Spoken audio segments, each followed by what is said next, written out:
আপনার এখানে পোস্ট করা আছে? আচ্ছা, কি নাম? এতগুলা কমেন্ট। সেটাও ভালো হয়, আমার খুঁজতে হবে না।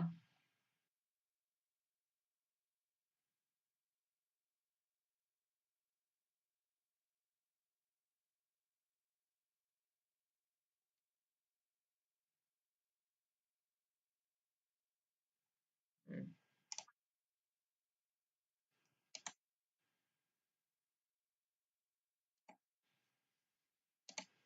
আচ্ছা, এখানে হচ্ছে আপনি ছবি দিছেন, তাই তো? আচ্ছা, কিন্তু ছবির সোর্স ফাইল এমন কেন? এটা কিসের?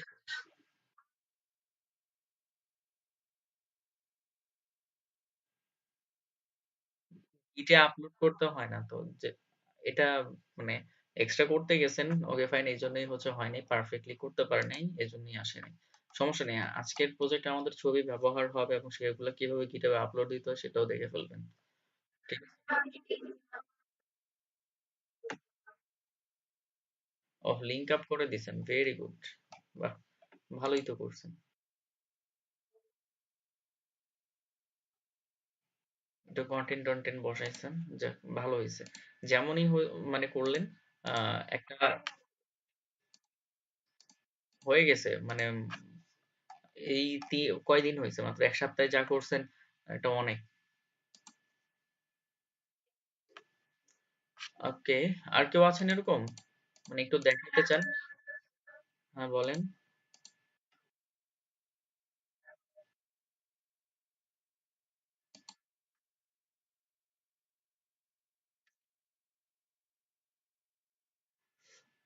রেডমি ফাইলটা হচ্ছে কি, গিটহাবে যখন কোনো ফাইল ইনপুট নেয়, রেডমি ফাইলটা হচ্ছে একটা ডক ফাইলের মতো কাজ করে।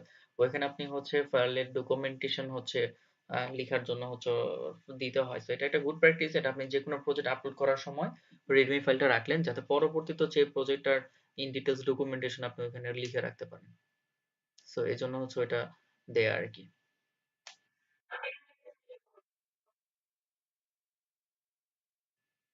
হবে না স্যার, ওটা হচ্ছে অপশনাল বিষয়, তো দেওয়াই আছে, তাই না? যে চাইলে আপনি দিতে পারেন, না চাইলে নাও দিতে পারেন। কিন্তু দিলে ভালো, যে আপনার এটার প্র্যাকটিস থাকবে, যে কোনো সময় হচ্ছে আপনি প্রজেক্ট আপলোড করে রাখছেন, বা আপনি কমিটি যে ইয়াতে যে রিডমি ফাইলে হচ্ছে তার একটা শর্ট ডেসক্রিপশন হচ্ছে লিখে দিচ্ছেন, যে প্রজেক্টের পারপাস কি, কিভাবে ইউজ করতে হবে, কিভাবে ইনস্টল করতে হবে। কাউকে শেয়ার করতে গেছেন, ধরেন আপনি কাউকে ফাইলটা শেয়ার করছেন, এই সোর্সটা, তো এই সোর্সটা সে যখন ডাউনলোড করবে, সে হয়তো এটার ইনস্টলেশন প্রসেস জানে না। তো তার জন্য হচ্ছে আপনি একটা রেডমি ফাইলটা ওই সাথে কিন্তু অটোমেটিক ভাবে হচ্ছে গিটহাব এর সাথে ডাউনলোড করলে ফাইলটা ডাউনলোড হয়ে যাবে। তো ডকুমেন্টেশন ফাইলটা আলাদা থাকলো আর কি, এই আর কি। তো এটা গুড প্র্যাকটিস, দেওয়াটা ভালো।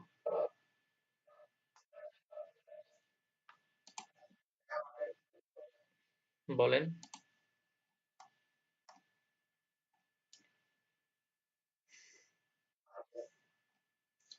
বেটার হয় আপনার লিঙ্কটা আপনি যদি কমেন্টে দেন তাহলে ভালো হয়। এই যে এখানে তো অনেকগুলাই আছে।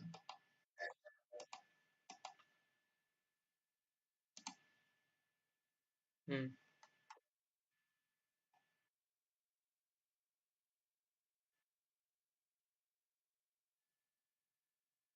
নেম্বার, এই যে নেম্বার এখানে, এটা ফ্লেক্স দিয়ে আনতে হয়, এটা আমরা দেখবো। আমরা এখন তো লেফট রাইট অ্যালাইনমেন্ট শিখছি, টপ অ্যালাইনমেন্ট, টপ বটম থেকে অ্যালাইন কিভাবে করে এটা আসবে। ঠিক আছে। তারপর আর কেউ?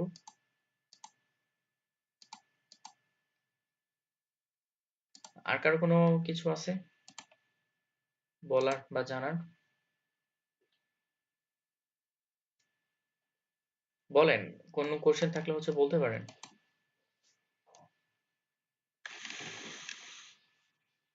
নাই? তাহলে আমি শুরু করি, হ্যাঁ?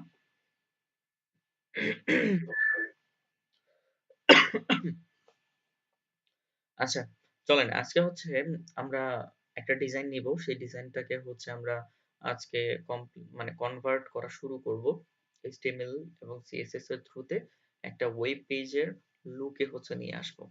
তো আজকে অফিসিয়ালি আপনাদের ক্লাস চলতেছে মেবি হচ্ছে 4 নাম্বার ক্লাস, তাই না? ওরিয়েন্টেশন বাদ দিয়ে ৪ নাম্বার। তাই না? তো ৪ নাম্বার দিনেই হচ্ছে কিন্তু আপনারা হচ্ছে ডিরেক্ট একটা ওয়েবসাইটের লুক যেরকম হয় একটা সিঙ্গেল পেজে আপনি কিন্তু হচ্ছে সেটা শিখে ফেলতে পারবেন আজকে। তো এটা খুব বেশি দেরি না। আমার কিন্তু বলছিলাম মনে হয় আপনাদেরকে আমার ২০-২২ দিন সময় লাগছিল। শুধু এটাই হচ্ছে আমার শেখার জন্য। তাই না? সে জায়গায় আপনারা জাস্ট অনলি ৪ টা ক্লাসের মধ্যেই কিন্তু হচ্ছে ডিজাইনে চলে গেছেন। ওকে। এটার সাথেই। ওকে। তো এখন আমরা একটা ডিজাইন হচ্ছে ফলো করব। সেই ডিজাইনটা দেখে হচ্ছে আমরা আমাদের HTML টাকে হচ্ছে এবং CSS টাকে প্র্যাকটিস করে আমরা ডিজাইন আউটপুটে নিয়ে আসবো। এখন এরকম ডিজাইন আসলে ফলো করতে পারি আমরা কোত্থেকে? এই ডিজাইনগুলো অ্যাকচুয়ালি ওয়েব ডিজাইনের কাজগুলা হয় যখন হচ্ছে একটা কোম্পানি বা কেউ যদি হচ্ছে ওয়েবসাইট ডিজাইন বা ডেভেলপমেন্টের জন্য হচ্ছে যদি সে অ্যাপ্রোচ নেয় তাহলে তার প্রথম হচ্ছে যেই কাজটা সেটা হচ্ছে তার টোটাল প্ল্যান মোতাবেক একটা ডিজাইন রেডি করা দ্যাট মিনস ইউআই ডিজাইন বলে এটাকে ইউআই মানে ইউজার ইন্টারফেস ঠিক আছে ইউজাররা যে ইন্টারফেসটা হচ্ছে দেখবে সেটাকে বলা হয় ইউআই তো একজন ক্লায়েন্টের সর্বপ্রথম যেই রিকোয়ারমেন্ট সেটা হচ্ছে যে তার একটা ইউআই রেডি করতে হবে ঠিক আছে সো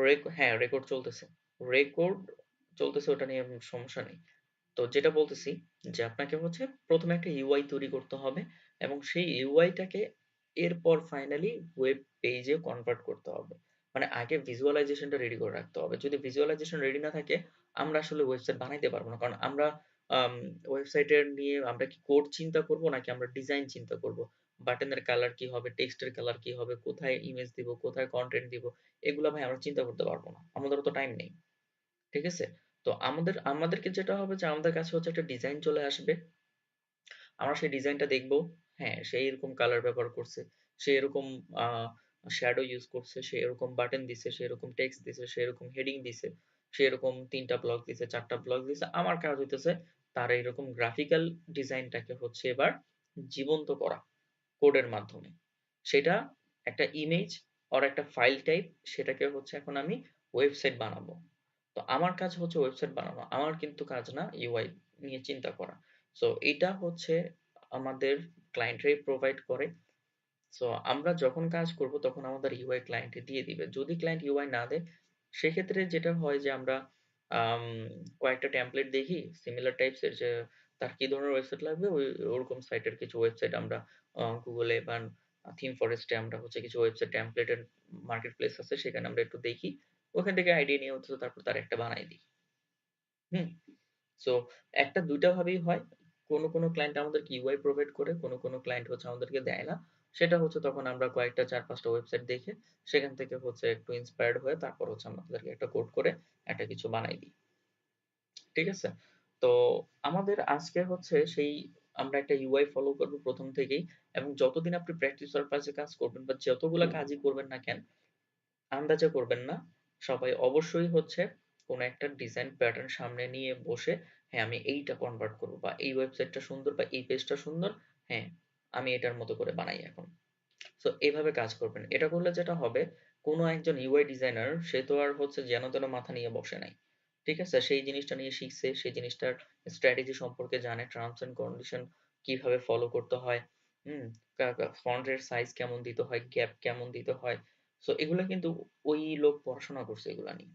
তো যেই কারণে একজন ইউআই ডিজাইনার যখন একটা ইউআই বানায় সেটা বলা যায় যে হচ্ছে মানে আপনার আমার থেকে খুব বেটার। ইউআই সেন্স তো যে কারণে হচ্ছে তারটা খুব সুন্দর হবে ফর শিওর সো আমরা তো এখন আর ইউআই ডিজাইন শিখবো না তো এখন আমরা কি করতে পারি আমাদের ইউআই সেন্সটাকে হচ্ছে একটু ডেভেলপ করার জন্য যারা ইউআই ডিজাইন তৈরি করেছে তাদের জিনিসগুলা হচ্ছে আমরা প্র্যাকটিস করতে পারি তাহলে তারটা কনভার্ট করতে যায় তার ওই ডিজাইনে যা যা ব্যবহার করা আছে ওই জিনিসগুলো কিছুগুলো আমার মাথায় পাস হবে তো তখন হচ্ছে আবার আমার মাথায় কিছুটা হলেও ইউআই এর কনসেপ্ট কিন্তু হচ্ছে আস্তে আস্তে করে প্রবেশ করবে তো এজন্য যত সময় হচ্ছে এখন থেকে প্র্যাকটিস করবেন চেষ্টা করবেন কোন ইউআই একটা চুজ করে নিয়ে এই যে এখন ক্লাস করতেছেন এখন ইউআই আমি আপনাদেরকে দিব এবং কেউ এখনই এক্সট্রা কাজের করার জন্য হতেছে মানে ইয়াদ করবেন না মানে অস্থির হবেন না যে ভাই একটা দিছে আমি দুইটা করি ভাই একটা দিছে আমি আরেকটা করি এরকম এখন করবেন না। এটা করার জন্য হচ্ছে আপনাদের সময় আছে এবং সেই সময় আমি আর কাজ করব না। আপনাদের দিয়েই আমি সকল কাজ করায় নিব। ঠিক আছে? এই যে এখন এত কষ্ট করতেছি, এখন আপনাদেরকে হচ্ছে আম সময় বেশি দিচ্ছি, কথা বেশি বলতেছি। প্রত্যেকটা জিনিস হতেছে হ্যান্ড কোড করে দেখাইতেছি। এরকম সবসময় চলবে না। ঠিক আছে? কিছু সময় পর যখন হচ্ছে আপনারা মোটামুটি সবাই অনেক কিছু শিখে ফেলবেন এবং মোটামুটি হচ্ছে একটা ডিজাইন আনার মতো ক্যাপাবল হয়ে যাবেন, তখন আমি আপনাদের ক্যাপাবিলিটি আরো বাড়ানোর জন্য আপনাদের দিয়ে কাজগুলো বেশি করাবো। আমি শুধু সামনে থেকে বসে দেখবো এবং হতেছে আপনাদের ভুলগুলো ধরাই দিব এবং আপনাদের কি কি করা লাগবে না লাগবে সাজেস্ট করব। মানে অ্যাকচুয়ালি হচ্ছে গাইডলাইন গুলো আমি দিব, বাট কাজ আপনারাই করবেন। আমি জাস্ট দেখবো যে পার্ট গুলা আপনারা পারবেন না সেই জায়গাতে আবার আমি করে দিব। মানে এমন হবে আজকে যে জিনিস শিখাইতেছি সেটা নেক্সট ক্লাসে আর শেখানো হবে না। ঠিক আছে? নেক্সট ক্লাসে ওইটা আমি স্কিপ করে আপনাদেরকে বলবো এটা আপনারা প্র্যাকটিস করেন এবং যদি না পারেন নেক্সট ক্লাসে এটার কোশ্চেন থ্রো করেন। কারণ যে জিনিস আমি একবার দেখায় ফেলছি সেটা প্রতিদিন ক্লাসে এক্সপ্লেইন করা এটা আমার জন্য খুবই বোরিং এবং আপনাদের জন্য হতেছে খুবই বোরিং হবে। কারণ আপনি একই জিনিস প্রত্যেকদিন শুনতে চাইবেন না এবং এটার মধ্যে কোনো মজা নাই। ঠিক আছে? তো আমি আজকে একটা জিনিস শেখাই দিব, সেই জিনিসটা হচ্ছে আমি আজকে আপনাদেরকে অ্যাসাইনমেন্ট দিব, আপনারা বাসায় প্র্যাকটিস করার পর তো কিছুটা শিখবেন। আগে যদি জিরো জানতেন আপনি প্র্যাকটিস করার পর হয়তোবা 50-60% হচ্ছে ওই জিনিসটা সম্পর্কে আপনার একটা ধারণা তৈরি হবে। নেক্সট ক্লাসে যখন একই জিনিসটা আপনি আরেকবার ব্যবহার করবেন সেটা সম্পর্কে আপনার 100% ক্লিয়ার হয়ে যাবে। পয়েন্টটা ধরতে পারতেছেন? অনেকে বলতে পারেন যে ভাই আপনি কাজ করবেন আমাদের দিয়ে কাজ করাবেন, এটা তো হইলো না। আপনার কাছে আসছি শিখতে, আপনি কেন করবেন না? আমি তো করবই, কিন্তু আপনাদেরকে যা যা হচ্ছে ক্লাস অলরেডি নেওয়া হবে যে টপিকের উপর, সেই টপিক গুলা আপনাদের মধ্যে দিয়েই হচ্ছে প্র্যাকটিসটা আমি বেশি করানোর চেষ্টা করব। কারণ যদি হচ্ছে আপনি গতদিন যা শিখছেন এটা যদি আপনি আজকে প্র্যাকটিস না করেন এটা আগামীকাল ভুলে যাবেন। বুঝতে পারছেন? আপনি গতকাল যা শিখছেন আজকে সেটা যদি প্র্যাকটিস না করেন আপনি আগামীকাল এটা ভুলে যাবেন, এটা 100% শিওর। এটা কেউ আটকে রাখতে পারবে না। এখন অনেকেই হচ্ছে মানে খুব ওভার কনফিডেন্ট হইতে পারে যে ভাই আমার ব্রেইন অনেক ভালো, আমার মনে থাকবে। ওকে, আপনি ট্রাই করে দেখেন। 2 সপ্তাহ হচ্ছে শুধু ক্লাস করবেন, কোনো কাজ করবেন না। তৃতীয় সপ্তাহে আমার সাথে বইসেন যে হ্যাঁ, কি মনে আছে এবার আমাকে বলেন।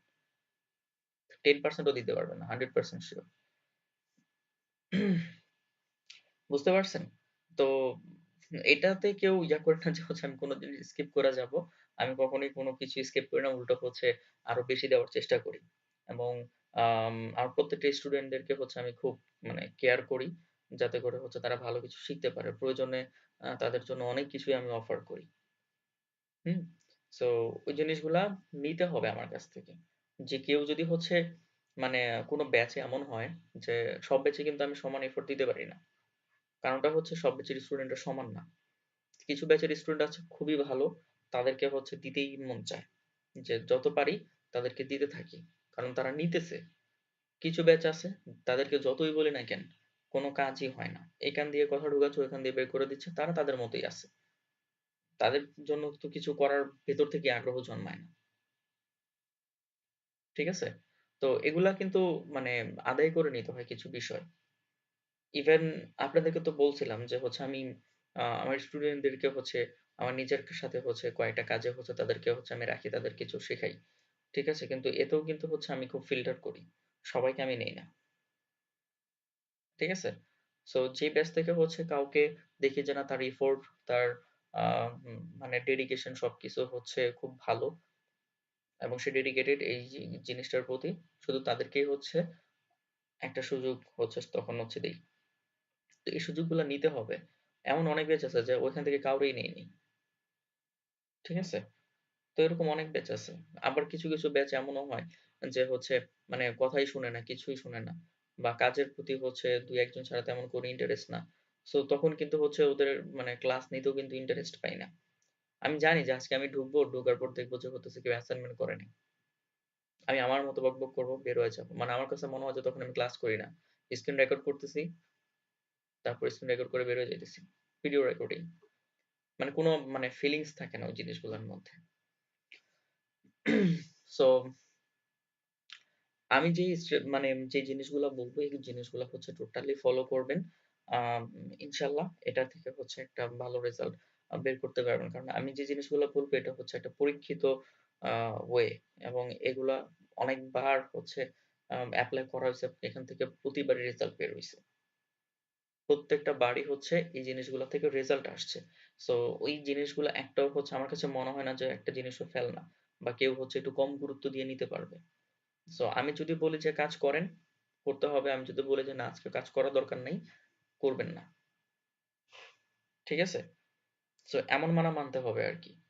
যে বলছে মানে বলছে, বলে নাই মানে ওকে ফাইন। করতে না করছে, যাই কিছু হয়ে যাক না কেন আমি যতই পারি আমি করব না। ভাইয়া না করছে দ্যাট মিনস না। আর যদি বলি যে হ্যাঁ করেন, এটা যদি আপনার ২ রাত না ঘুমায়ে করতে হয়, আপনাকে এটা করতে হবে। তাহলেই সম্ভব।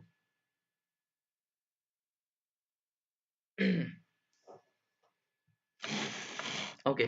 তো যেটা বলতেছিলাম যে এই যে ইউআই গুলা হচ্ছে আমরা প্র্যাকটিস করব। এই ইউআই গুলা হচ্ছে আমরা আমার কাছে কিছু ইউআই আছে আমরা সেখান থেকে হচ্ছে কিছু ইউআই নিয়ে আমরা হচ্ছে আর ইউআই গুলো আমি ওভাবে সেটআপ করে রাখছি যে হচ্ছে একজন নিউ কামার যখন হচ্ছে HTML CSS শিখবে সে সব ধরনের ডিজাইন কিন্তু কনভার্ট করতে পারবে না। এবং সব ধরনের ডিজাইনে কিন্তু আম মানে সহজ জিনিস নেই, অনেক কঠিন জিনিসও থাকে। তো ওই জিনিসগুলা কিন্তু হচ্ছে আপনি হুট করেই একটা মানে বড় পিএইচডি বা বড় ডিজাইন ফাইল হচ্ছে নিয়ে শুরু করে দিলেন একদম মানে উম, মানে এরকম একটা ভাবনা যে 10টা না করে আমি একটা করি, একটা দিয়ে সব শিখে ফেলবো। ওইটার 2টা সেকশনও যদি করতে পারেন ইউ আর দ্য গেইনার। কারণ সম্ভব না, এতটুকু শিখে অতটুকু করা সম্ভব না, 2টা হেডার করাটাই সো মাচ টাফ। সো আমরা ওরকম দিকে যাবো না, আমরা হচ্ছে কোয়ালিটি প্লাস কোয়ান্টিটি দুইটাই মেনটেন করব। কারণ হচ্ছে ক্লায়েন্ট আপনার যখন হচ্ছে মেসেজ করবেন বা ক্লায়েন্টের কাছে যখন আপনি আহ, যাবেন দেখা করবেন কথা বলবেন, তারা বলবে যে আপনার প্রিভিয়াস কিছু কাজের স্যাম্পল আমাকে দেখান। আপনি তখন 2টা বা 3টার বেশি স্যাম্পল তারা দিতে পারলেন না, সে কিন্তু 2টাতে স্যাটিসফাইড হবে না। সে বলবে যে না আপনার আরো কিছু স্যাম্পল থাকলে আমাকে দেখান, আরো কিছু স্যাম্পল থাকলে দেখান। ব্যাপারটা এমন ঘটে আপনি কম দেখাইলে সবগুলা দেখবে, আর যদি আপনি অনেকগুলা দেখেন মানে আপনার কাছে যদি রিসোর্স কম থাকে তাহলে সে প্রত্যেকটা খুঁটে খুঁটে দেখবে, আর আপনার কাছে যদি অনেকগুলা থাকে তাহলে সে সেখান থেকে 2-3টা দেখবে। ফ্যাক্ট হচ্ছে এখানে। তো যেটা করতে হবে, তো যেটা করা লাগবে সেটা হচ্ছে যে আমরা মানে প্রথম দিয়ে যে প্রজেক্ট গুলা শুরু করব আমরা এগুলা খুব ভালো করে করা শুরু করবো যাতে প্রত্যেকটা কাজই হচ্ছে আমাদের কোয়ালিটি ঠিক থাকে। এবং আফটার দ্য কোর্স আমাদের প্রজেক্টের সংখ্যাও যেন হচ্ছে খারাপ না থাকে, মানে একেবারেই কম হবে এমন হবে না, আবার যেগুলা করছি সেগুলো যে ফেল না তাও হবে না। ঠিক আছে? আমরা কোয়ালিটি ফুল এবং হইতেছে ম্যাসিভ নাম্বার অফ প্রজেক্ট করার টেন্ডেন্সি হচ্ছে আমাদের মধ্যে থাকবে। কারণ যত বেশি কাজ করবেন আপনি তত বেশি শিখবেন, যত বেশি কাজ করবেন তত বেশি শিখবেন। এটা আসলে মানে এভরিডে আপনি যদি 1 ঘন্টা সময় কেউ বেশি দেয় 1 ঘন্টার রেজাল্ট সে পাবে, কেউ 1 ঘন্টা কম দিলে 1 ঘন্টা কমের রেজাল্ট সে পাবে। সো এটা এক একজনের সময় দেওয়ার উপর হচ্ছে ডিপেন্ড করবে। সো আপনারা এখন থেকে চিন্তা করেন আপনারা আসলে কোন দিকে যাবেন, সময় কম দিয়ে কম শিখবেন না বেশি দিয়ে বেশি শিখবেন, এটা আপনাদের চয়েস। এখন আমি আপনাদেরকে যথেষ্ট পরিমাণে অ্যাসিস্ট করব, আমার ডিউটি এটা, বাট আপনাদেরকেও সেই জিনিসটা আদায় করে নিতে হবে। বুঝছেন? ওকে, এখন আসেন আমরা সেই ইউআই নিয়ে কথা বলতেছি, কত কিছুই না বলতেছি। তো এগুলো আসলে বলে কি বা এই জিনিসগুলো কিভাবে ব্যবহার করতে হয়। ধরেন আমার কাছে উম একজন ক্লায়েন্ট আসলো, সে আমাকে পিএইচডি দিবে। একটু আগেও হচ্ছে টেলিগ্রামে আমাকে হচ্ছে আমার ক্লায়েন্ট আমাকে একটা পিডিএফ পাঠাইছে। তার নতুন একটা ডিজাইন আ রেডি করতেছে। আমাকে বলতেছে এটা আছে এখনো কমপ্লিট হয় নাই বাট ওয়ান কামিং। এবং আ সে আজকে একটা মিটিং করতে চাইছিল। আমি এই যে আপনাদের ক্লাসের জন্য বলছে যে আজকে না, কালকে বলছে সমস্যা নেই। আমারও এটা শেষ হতে সময় লাগবে। সো এনিটাইম যখন ফ্রি হও তখন হচ্ছে আবার এগুলা নিয়ে বসবে। তো সে কিন্তু হচ্ছে ওদিক দিয়ে ইউআই ডিজাইন রেডি করতেছে। তো এই ইউআই ডিজাইন গুলো কয়েক ধরনের হয়। কিছু ক্লায়েন্ট দেয় হচ্ছে পিডিএফ, কিছু ক্লায়েন্ট দেয় হচ্ছে পিডিএফটা দেওয়া হয় না, এটা ভুলেই বললাম। অনেক সময় ক্লায়েন্ট জাস্ট প্রিভিউ করতে দেয়। অ্যাকচুয়ালি মানে ইউআই সেন্ড করার মানে ওয়ে হচ্ছে হয় পিডিএফ এ পিএইচডি তে দিতে হবে, পিএইচডি নট পিএইচডি। অনেকে ওইদিন এক ক্লাস স্টুডেন্ট বলতেছে ভাই পিএইচডি, পিএইচডি দেন আমাকে, যে আমি আপনাকে পিএইচডি কোত্থেকে দিব। পরে বলছি যে না, ওটা পিএইচডি না, ওটা পিএইচডি, মানে Photoshop document, PhD. So H আর এস একরকম শোনা যায়, তো তো এই জন্য হচ্ছে সমস্যা। তো আমরা ওই এইচ বলবো না, আমরা এস টা বলবো, যে পিএইচডি। তো এই পিএইচডি ফাইলগুলো হচ্ছে ফটোশপ থেকে যে ইউআই গুলা তৈরি করা হয়, সেগুলার যে ফাইল ফরম্যাট সেটাকে বলা হয় পিএইচডি ফরম্যাট। বুঝতে পারছি? যেগুলা ফটোশপ সফটওয়্যার থেকে তৈরি করা হয় সেগুলাকে বলা হয় মানে ওইগুলার ফাইল ফরম্যাটটা, এক্সপোর্ট করার ফাইল ফরম্যাটটা হচ্ছে পিএইচডি, এবং এই জন্য হচ্ছে এটাকে পিএইচডি ফাইল বলা হয়। এখন নতুন আরো অনেক টুল বের হয়েছে, ঠিক আছে? আরো অনেক টুল বের হয়েছে, এদের মধ্যে হচ্ছে ফিগমার নাম আপনারা মোটামুটি কম বেশি সবাই শুনছেন, ঠিক আছে? ফিগমাও একটা সুপার লেভেলের ইউআই টুল। এটা দিয়ে যে কোনো মানে খুব ফাস্ট এবং খুব ইফেক্টিভলি হচ্ছে খুব সুন্দর ইউআই তৈরি করা যায় ফিগমা থেকে। সিমিলারলি আছে হচ্ছে আহ কি যেন ওটার নাম, এক্সডি। এটাও হচ্ছে অ্যাডোবের একটা প্রোডাক্ট। এক্সডিও হচ্ছে ইউআই তৈরি করার জন্য ব্যবহার করা হয়। তারপর আছে হচ্ছে আপনার স্কেচ, তারপর আছে হচ্ছে জ্যাপলিন, তারপর আছে হচ্ছে আম, আর যেন কি আছে, ইনডিজাইনও মেবি হচ্ছে এরকম একটা কাজ করে, বাট ইনডিজাইনের এখনো পাইনি। নট ক্যানভা না, ক্যানভা দিয়ে ইউআই তৈরি করা হয় না, ঠিক আছে? ক্যানভা এগুলা মানে ইউআই এর এত হেভি জিনিসও নিতে পারবে না, ঠিক আছে? তো বুঝতে পারছি। তো কয়েক ধরনের ফাইল হতে পারে, যে কোনো ধরনের ফাইল হতে পারে। জ্যাপলিন ফাইল হইতে পারে, তারপর হইতেছে আপনার এই ফিগমা ফাইল হইতে পারে, সে এক্সডি ফাইলও দিতে পারে, সে ফটোশপ ডকুমেন্ট বা পিএইচডি ফাইলও দিতে পারে, আবার সে পিএনজি ইমেজও দিতে পারে। এটা আসলে ক্লায়েন্টের উপর ভ্যারি করে যে সে কোন ধরনের দিতে পারে, এটা কোনো বিষয় না। তো আমরা আজকে থেকে হচ্ছে একটু পিএইচডি নিয়ে হচ্ছে কথা বলবো, কারণ ক্লায়েন্ট বলি আর আমরা বলি সবাই হচ্ছে মোটামুটি যে জিনিসটা বুঝি সেটা হচ্ছে যে মানে HTML কনভার্সন মানেই হইতেছে পিএইচডি টু HTML। এখন সেটা মানে বুলিটা চলে আসছে হইতেছে ফিগমা টু HTML। বাট না, ইলাস্ট্রেটর দিয়ে হয় না, ইলাস্ট্রেটরে ইউআই করে না, ইউআই এর জন্য ফটোশপ লাগে, টুলই নাই ওরকম ইলাস্ট্রেটরে। তো পিএইচডিটা হচ্ছে ক্লায়েন্টরা তৈরি করে, ওইখান থেকে হচ্ছে আমরা দেখি। তো আমরা আজকে শুরু করবো পিএইচডি দিয়ে মেইনলি। তো পিএইচডি যেহেতু ফটোশপ থেকে তৈরি করা হয়, তো আমাদেরকে যেটা করতে হবে সেটা হচ্ছে আমাদের সবার কম্পিউটারে ফটোশপ ইনস্টল করা থাকতে হবে। সবার আছে? যাদের নাই তারা বলেন। নাই? হ্যাঁ, আমি জানি থাকবে না 100%, অনেকেরই থাকবে না, আবার অনেকেরই থাকবে। তো সমস্যা নাই, আমাদের কম্পিউটারে পিএইচডি থাকে। এখন সমস্যা হচ্ছে সবার কম্পিউটার কনফিগারেশন তো আর সেম না, কম আছে বেশি আছে। তো ফটোশপ তো অনেক হেভি সফটওয়্যার আমরা জানি, তো খুব ভালো কনফিগারেশন না হলে কিন্তু সফটওয়্যার এটা চলে না, কম্পিউটার হ্যাং মেরে বসে থাকে। তো ওইভাবে হলেও তার কাজ করা যাবে না। তো যাদের কম্পিউটার কনফিগারেশন খুব হাই, তারা ফটোশপের অরিজিনাল ভার্সনটা ব্যবহার করবেন। যাদের হচ্ছে কনফিগারেশন কম বলতে আমি এটা বুঝাইতেছি যাদের 8 জিবির নিচে, যাদের র্যাম 8 জিবির নিচে, তারা হচ্ছে কম কনফিগারেশনের দলে, ঠিক আছে? তো যাদের 8 জিবি বা 4 জিবি আছে, আপনারা হচ্ছে ফটোশপের একটা পোর্টেবল ভার্সন আছে, মানে লাইট ভার্সন, সে লাইট ভার্সনটা হচ্ছে ব্যবহার করবেন। আর যাদের 12 জিবি 16 জিবি র্যাম আছে, আপনারা হচ্ছে আরামসে হচ্ছে ওই ফটোশপের অরিজিনাল যে ফাইল সেটা ডাউনলোড করে সেটা ব্যবহার করবেন।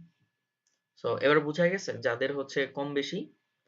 19 কেন, আমার যদি 2006ও হয় কোনো সমস্যা নাই ফটোশপের ফরম্যাট, কারণ আমরা ফটোশপে কোনো ডিজাইন করব না, আমরা ফটোশপে জাস্ট ডকুমেন্টটা ওপেন করব, ওইখান থেকে হচ্ছে আমাদের প্রয়োজনীয় জিনিসপত্রগুলো নিব। সো ফটোশপ দিয়ে কিন্তু আমরা কোনো ডিজাইন শিখবো না। এটা বললেন যে ভাই আমাদের তো কোনো টুলের কাজ দেখালেন না, একটা বিজনেস কার্ড ডিজাইন করে দেখালেন না, এটা আমার কাজ না। আমরা ফটোশপে জাস্ট ওপেন করব, ওটাতে দেখবো যে যে জিনিসগুলো কোথায় কোথায় কিভাবে করছে, ওই জিনিসগুলো ওখান থেকে আমরা দেখে আমাদের HTML আমরা ব্যবহার করব। জাস্ট এই পর্যন্ত, মানে ওপেন করা, দেখা, জাস্ট কপি পেস্ট, এই পর্যন্তই ফটোশপটা আমাদের লাগবে। সো ভার্সন এটা আমার জন্য কোনো ম্যাটার করবে না। যাদের লো কনফিগারেশন তারা হচ্ছে, এই যে আমি আপনাদেরকে এখন একটা লিংক দিয়ে দিব, মানে এই লিংকটা হচ্ছে নিতে পারেন। গেট ইনটু পিসি নামে হচ্ছে একটা ওয়েবসাইট আছে, আপনার সেই গেট ইনটু পিসি থেকে, ঠিক আছে, এখানে যাবেন গেট ইনটু পিসি তে যেয়ে এখানে হচ্ছে ফটোশপ পোর্টেবল লিখে সার্চ করবেন। সো যেমন যে এখানে অলরেডি ছিলই আমার।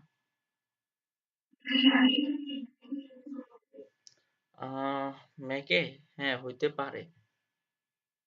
ম্যাকের তো ফার্স্ট, হ্যাঁ এটা হবে কারণ এটা ইএক্সি ফাইল, এটা খুবই লাইট।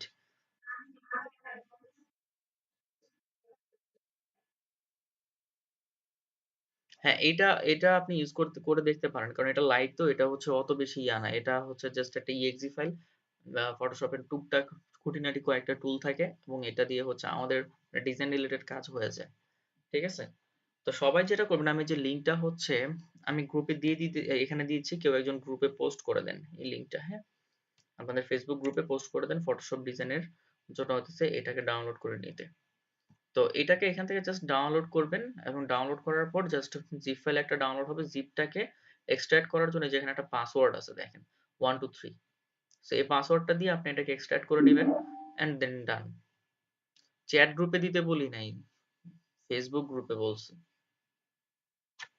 ঠিক আছে? তারপর হচ্ছে এটা এক্সট্রাক্ট করার পরেই হচ্ছে আমাদের কাজ শেষ।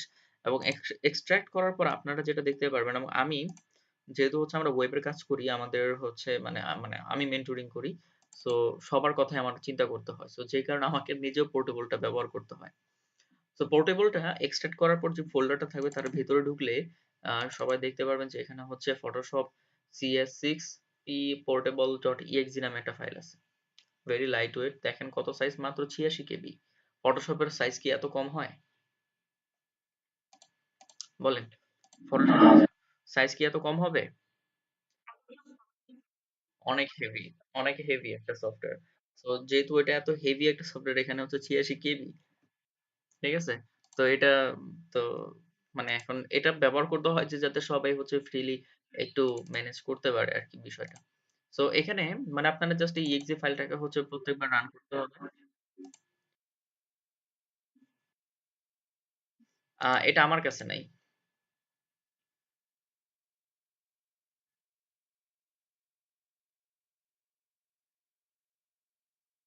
হ্যাঁ, গেট ইনটু পিসি তে সব ধরনের সফটওয়্যারই পাওয়া যায়। আপনারা একটু দেখেন এখানে। হুম। তো এই যে এখানে দেখেন আমি ওই যেটা করলাম এখানে ডট exe তে হচ্ছে ক্লিক করার পর আমার এখানে হচ্ছে যে ফটোশপটা হচ্ছে রান হচ্ছে। ঠিক আছে?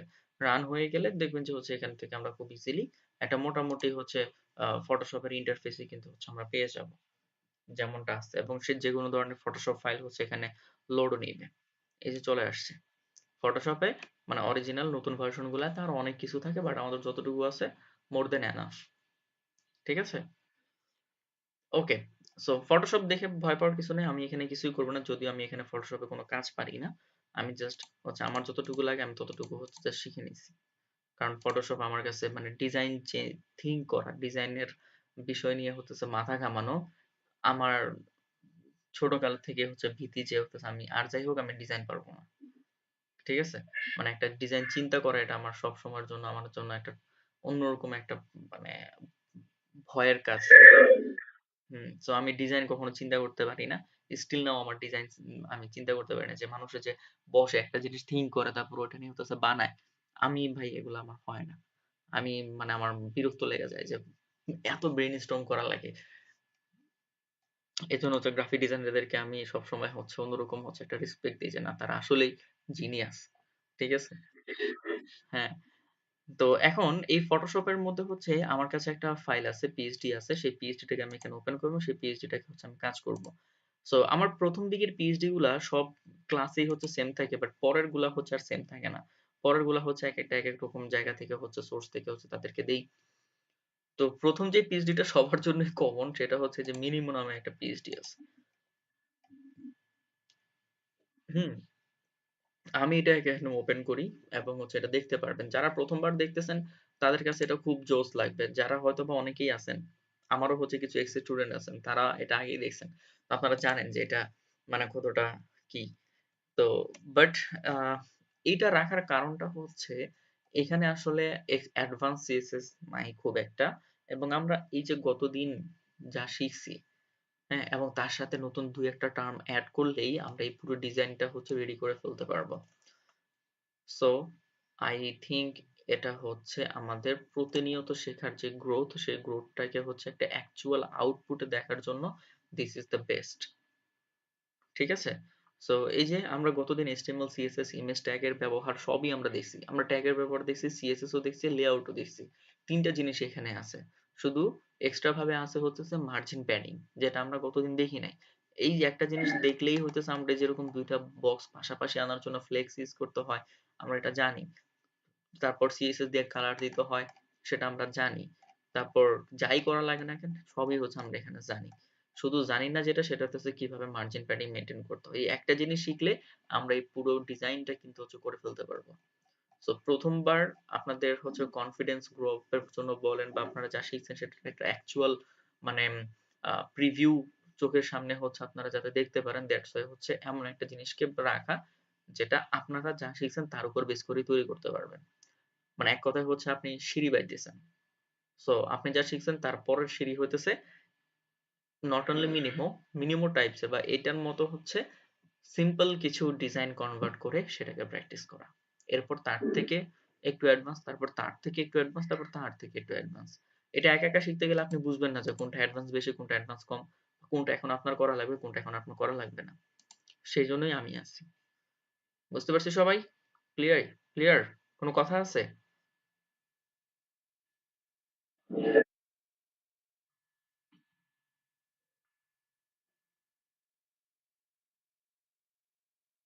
ওকে, আসেন তাহলে হচ্ছে আমরা একটা প্রজেক্ট ফোল্ডার বানাই ফেলি।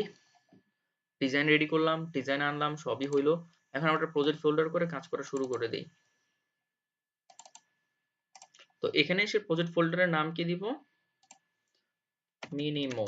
কারণ আমাদের প্রজেক্টের যেই নাম সেই নামেই আমরা ফোল্ডার মেনটেন করব। তাহলে যেটা হবে আমাদের ফোল্ডার খুঁজে পেতে সুবিধা হবে এবং সব স্মল লেটারে দিবেন, বারবার বলতেছি। ঠিক আছে? সো এবার আসেন তার ভেতরে হচ্ছে আমরা আগের গুলোর মতোই index.html।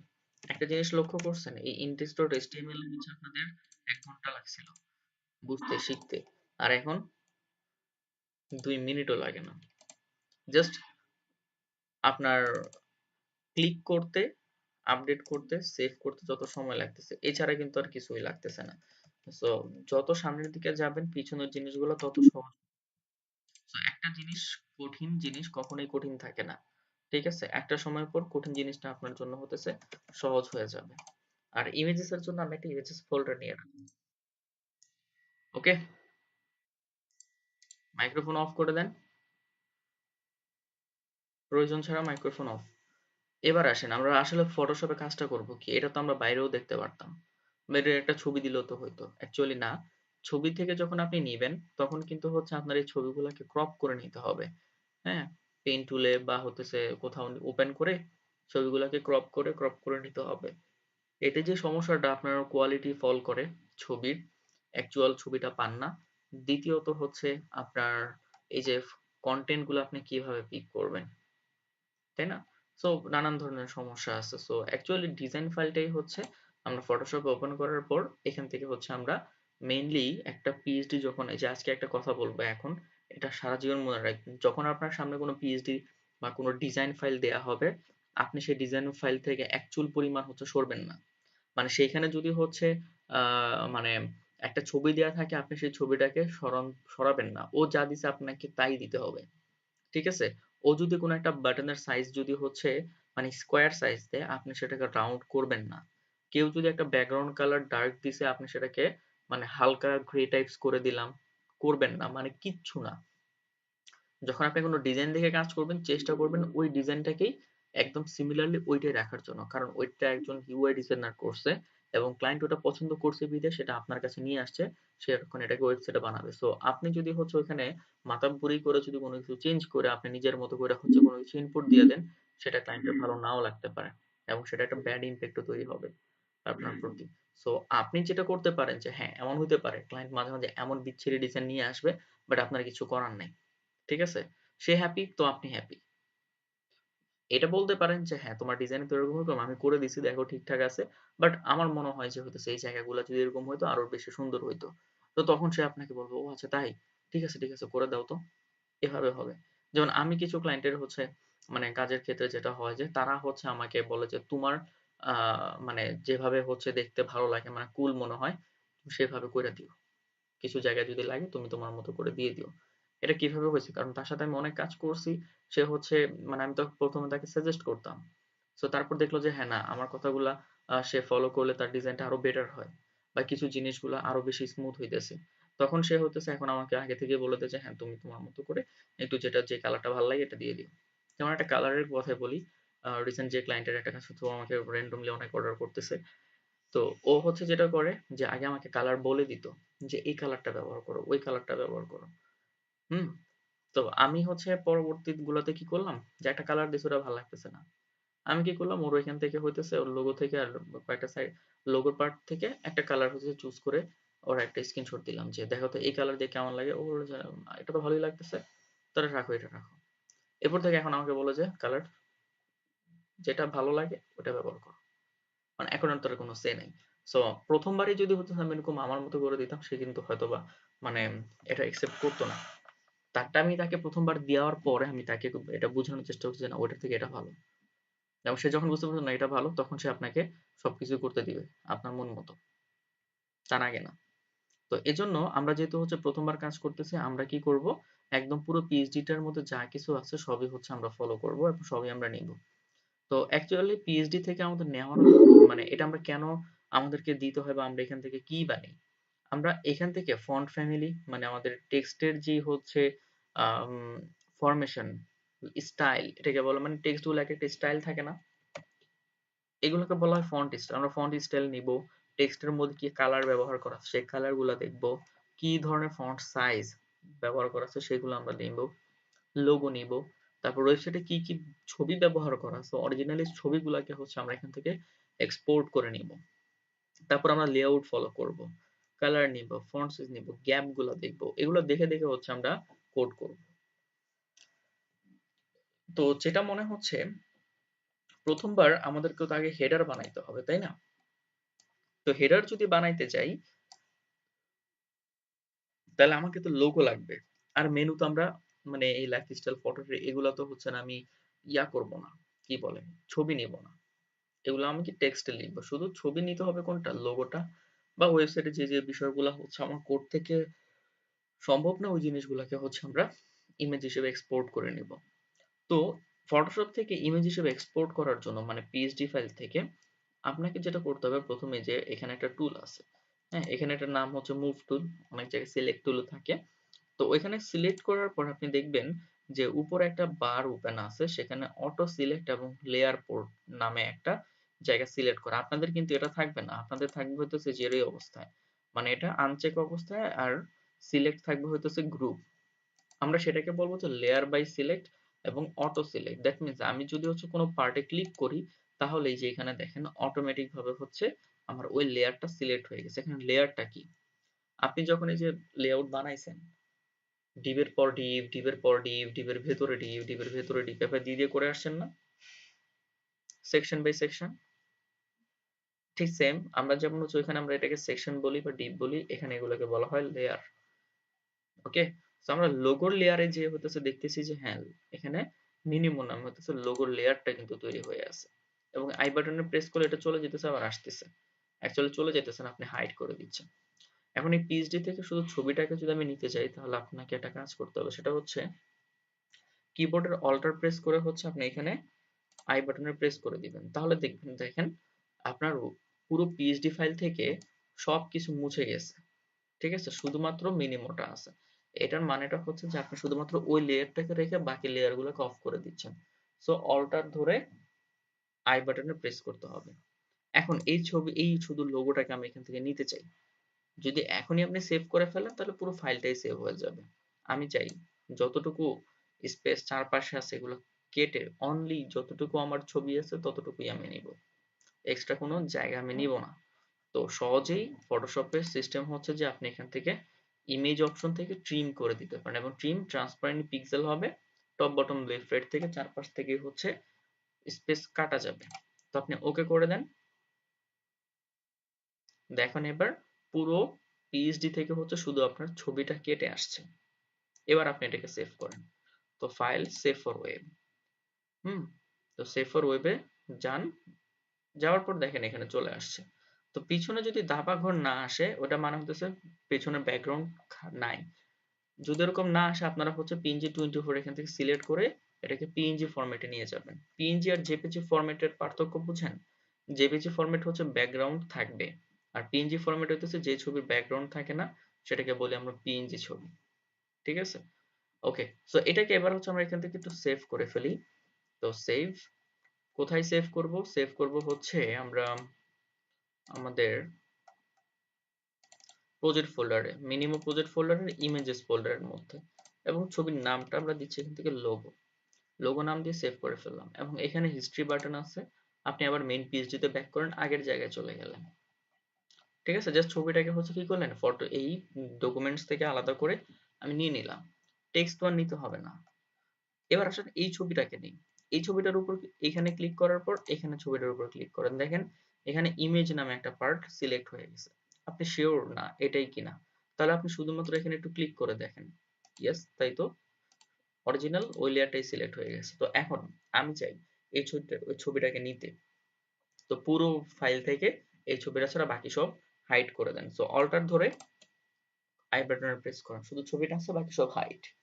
এবার তার চারপাশের অংশটা কেটে কাটার জন্য আমি কি করব, ইমেজ অপশন থেকে ট্রিমে ক্লিক করব, তাহলে আপনার মাপামাপির দরকার নাই, ফটোশপই নিজে থেকে হচ্ছে আপনাকে কেটে দিবে। কেটে দিয়ে দিছে, যদি দিয়ে থাকে তাহলে এখন হচ্ছে এটাকে সেভ করে ফেলেন। তো ফাইল থেকে সেভ ফর ওয়েবে যাবেন, অনেক জায়গায় এক্সপোর্ট অপশন তারপর সেভ ফর ওয়েব থাকে। তো এখানে এটার নাম দিচ্ছি হচ্ছে আমি ব্যানার, নামে হচ্ছে এটা ব্যানার ইমেজ। ঠিক আছে, তো ব্যানার ইমেজ হচ্ছে আমি এখান থেকে এটাকেও সেভ করে ফেললাম। সবাই কি বুঝতে পারতেছি কিভাবে হচ্ছে ছবিগুলোকে আমরা কেটে নিই?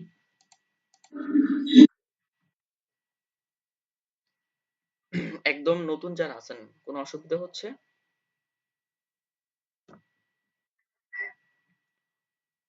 ওকে, তাহলে আসলে পরের গুলাও নেই। এখানে দেখেন নিচে গেলে আপনি আরো কয়েকটা ছবি পাবেন, এই যে এখানে আরো কয়েকটা ছবি আছে। এই ছবিগুলোর মধ্যেও আমি একটা এখান থেকে ক্লিক করি। এখন এটাই শিওর কিনা আপনি দেখার জন্য ওটার মধ্যে ক্লিক করেন, হ্যাঁ এটাই, তাহলে অল্টার ধরে এটাকে রেখে বাকি সব হাইড। হাইড করার পর বাকি অংশটুকু হচ্ছে ফেলে দেন। তো হচ্ছে ইমেজ থেকে ট্রিম অপশন, তারপর ফাইল থেকে সেভ ফর ওয়েব। এই ছবিটার একটা নাম দিতে পারি আমরা, আইটেম নামে নাম দিতে পারি। তবে ছবির নাম হচ্ছে রিলেভেন্ট দেওয়ার চেষ্টা করবেন যাতে আপনি সহজে খুঁজে পান। ঠিক আছে, আমি এটা নাম দিলাম আইটেমস। এইভাবে হচ্ছে আপনাদেরকে বাকি ছবিগুলো হচ্ছে আপনারা বাসায় নিয়ে নিয়ে প্র্যাকটিস করবেন। আমি 3টা ছবি এক্সপোর্ট করে দেখালাম, একই প্রসেসে বাকি ছবিগুলো আপনাদের এক্সপোর্ট করে নিতে হবে। ঠিক আছে, নিয়ে আপনারা জাস্ট হচ্ছে জায়গা মতো বসাই দিবেন, তাহলেই হবে। এবং কিভাবে বসাবেন সেটা দেখাচ্ছি, সমস্যা নেই। কোনো অসুবিধা আছে? কেউ কোনো কোশ্চেন থাকলে বলতে পারেন।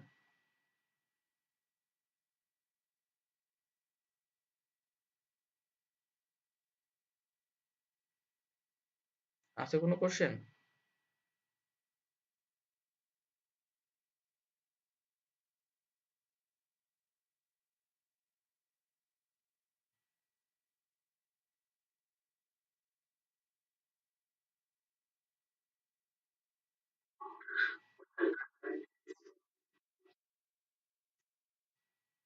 কোনো সম্ভাবনাই নেই। তার ইচ্ছা, মানে তার ইচ্ছা বলতে হইতেছে তার এক্সপার্টিজের উপর ডিপেন্ড করবে। সে যদি এগুলা সম্পর্কে ভালো বোঝে তাহলে সে তার পছন্দ মতো যে কোনো একটা প্ল্যাটফর্ম দিতে পারে তার ইউজ করার উপর, অথবা সে কিছু নাও দিতে পারে, শুধু বলতে পারে আমার এরকম টাইপস লাগবে। সো পিএইচডি যে দিবে এটা কোনো শিওর শিওর না। ঠিক আছে, আচ্ছা, তো আসেন এবার হচ্ছে আমি এখানে আমার প্রজেক্টটাকে ওপেন করি।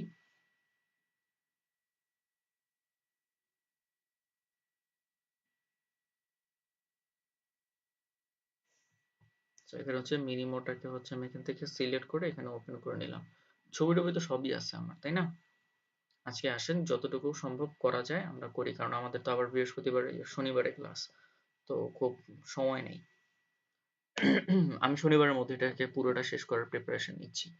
তো একদিনে হবে না, 2 দিনে করবো।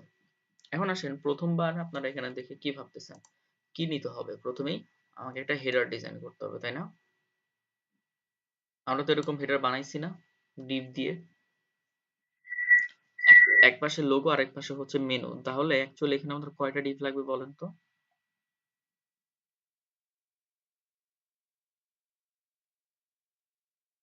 বলেন।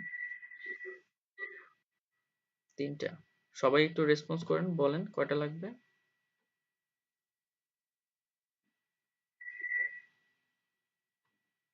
ওই যে দেখেন 6টা 5টা চলে আসছে। আচ্ছা, যারা যারা 5টা বলছে তারা হচ্ছে যে এগুলোকে কাউন্ট করছে, lifestyle, photo diary, music, travel. যারা 3টা বলছেন আপনারা কি এগুলো দেখেন নাই? দেখছেন? আচ্ছা, তাহলে কয়টা লাগবে এখন?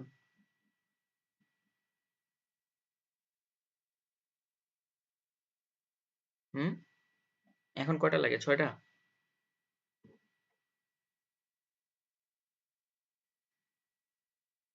একটু শিওর হয়ে বলেন। আবার দেখেন। এখন বলেন কয়টা লাগবে? শিওর কয়টা? একদম শিওর বলেন, 100% শিওর ভাই, এটাই হবে। ওকে। 6টা না?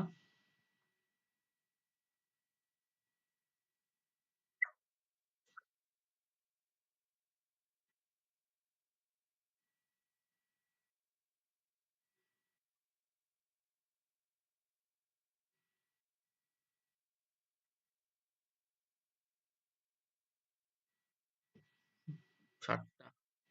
ওকে, শিওর? ওকে।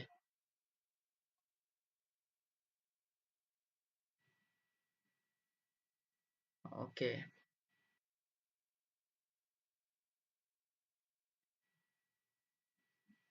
7 একজন বলছে, আরিফ ভাই বলছে শুধু। আর তো কেউ বলে। আচ্ছা, ঠিক আছে, ওকে। আচ্ছা, এবার আসেন তাহলে হচ্ছে আমরা দেখি কয়টা ডিপ লাগে, হ্যাঁ? হুম, অ্যাকচুয়ালি যারা 3টা বলছেন তারা রাইট, যারা 7টা বলছেন তারাও মোটামুটি রাইট, বাট ভুল আছে। ঠিক আছে? বা 3টার বেশি যারা বলছেন তারা মোটামুটি একটু ভুলের মধ্যেই আছেন। এখন কেন? কারণ হচ্ছে দেখেন, আমার এই যে একটা আমি হেডার নিচ্ছি, হেডারের মধ্যে হচ্ছে আমার কি আছে? এক পাশে মেনু আছে, আরেক পাশে হচ্ছে আমার একটা লোগো আছে। এখন মেনুর ভিতরে যে এই মেনু আইটেম গুলা বানানো হয়, এগুলোর জন্য আসলে কোনো ডিভ নিতে হয় না। এগুলোর জন্য হচ্ছে আমরা ইউএলএলআই নিতে নিতে হয়। যেহেতু ইউএলএলআই নিতে হয়, সেজন্য কিন্তু আমাদের 3টা ডিভি হয়ে যাইতেছে। যদি এগুলো আমরা ইউএলএলআই দিয়ে না বানাইতাম, তাহলে আমার আবার ঠিকই ডিভি কল করা লাগতো। বুঝছেন? সো যারা 6টা বা 7টা বলছেন, এটা যে একবারে মানে ভুল তা না, বাট আমাদের কোডিং স্ট্রাকচার আমরা যেভাবে কোড লিখি বা মেনুর জন্য যেরকম হচ্ছে স্ট্যান্ডার্ড কোডিং সাজেশন, সেখানে হচ্ছে আমরা কোনো ডিভ ব্যবহার করি না, সেখানে আমরা লিস্ট ব্যবহার করি, ইউএলএলআই। তো যেই কারণে হচ্ছে ডিভের সংখ্যা আমার কম লাগতেছে, বাট ওইটার পরিবর্তে ওখানে অন্য জিনিস ঠিকই ব্যবহার হইতেছে। বুঝা গেছে? এখন আসেন আমরা তাহলে একটু কোড করা শুরু করি, তাহলে আপনারা সবাই ভালো বুঝবেন। সো আমি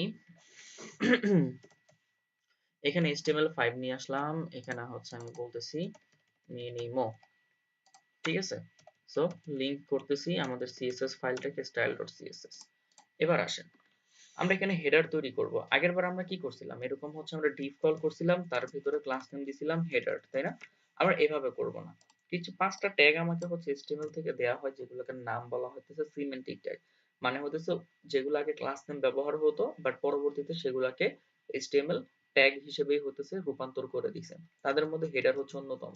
দ্যাট মিন্স হচ্ছে আপনি যদি হেডার তৈরি করতে চান, তাহলে আপনাকে ডিভ দিয়ে ক্লাস নেম হেডার দিতে হবে না। আপনি জাস্ট ডিরেক্ট হেডার ট্যাগই ব্যবহার করতে পারবেন এখন থেকে। সো আমরা হেডারের সময় অলওয়েজ হচ্ছে আমরা হেডার ট্যাগ ব্যবহার করব, এবং তার ভিতরে 2টা ডিভ আছে, একটা হচ্ছে লোগো আর এটা হচ্ছে মেনু। এই যে যে হেডারের মতো মেনু তো প্রত্যেকটা ওয়েবসাইটের একটা পার্ট অফ পার্সেল, তাই না? অবিচ্ছেদ্য অংশ। তো এটাকে কি করতে হবে? আমাদের করতে হবে কি, যে মানে HTML থেকে এটাকে হচ্ছে একটা নাম দিয়ে দিচ্ছি যে নেভিগেশন। সো nav নামে হইতেছে একটা ট্যাগ আছে, যে ট্যাগটার কাজই হইতেছে মেনু ডিফাইন করে, মানে মেনু বুঝা যায়। nav ট্যাগ থাকা মানেই হইতেছে সেটা একটা মেনু, এবং মেনু তৈরি করতে গেলে করতে হয় কি, ইউএল দিতে হয়, তারপরে এলআই দিতে হয়। এবং তার ভিতরে যেহেতু মেনুগুলা ক্লিকেবল, সেখানে অ্যাঙ্কর ট্যাগ দিয়ে সেখানে হচ্ছে আপনাকে আইটেমগুলোর নাম বলতে হয়। যেমন হচ্ছে lifestyle, photo diary, music, travel. তো আমি এখানে বলি লাইফ স্টাইল। এরকম এলআই তো আরো 4টা হবে, মানে আমার আইটেম কয়টা? 4টা। সো এই লিস্ট আইটেম মানেই কিন্তু এলআই। তো এখানে আপনি জাস্ট আইটেম গুলা বাড়ান। এখানে বলেন photo diary, lifestyle, photo diary, music, আর এখানে হচ্ছে ট্রাভেল। তাহলে কি হইলো? আমাদের হেডার একটা মানে ডিভ হইলো, আপনি সেকশনও বলতে পারেন। তো একটা লোগো, একটা ন্যাভ, একটা, তিনটাই হইছে। বাট মেনু তৈরি করার জন্য আমরা হচ্ছে ইউএলএলআই ব্যবহার করি, কারণ হচ্ছে আমাদের লিস্ট গুলা দিয়ে আমাদের মেনু তৈরি করতে হয়। ঠিক আছে, লিস্ট গুলা, মেনু গুলা লিস্ট হিসেবেই আসে। বুঝতে পারছি এবার? তো 7টা যারা বলছেন এটা একেবারে ভুল না, আর যারা 3টা বলছেন তারাও রাইট। আপনি কি বুঝেন নাই আরেকবার বলেন, আব্দুর রহমান সবুজ ভাই।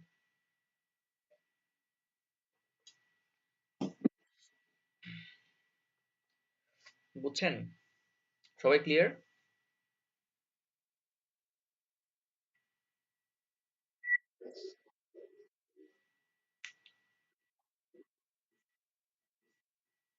আপনি এখনো কনফিউজড?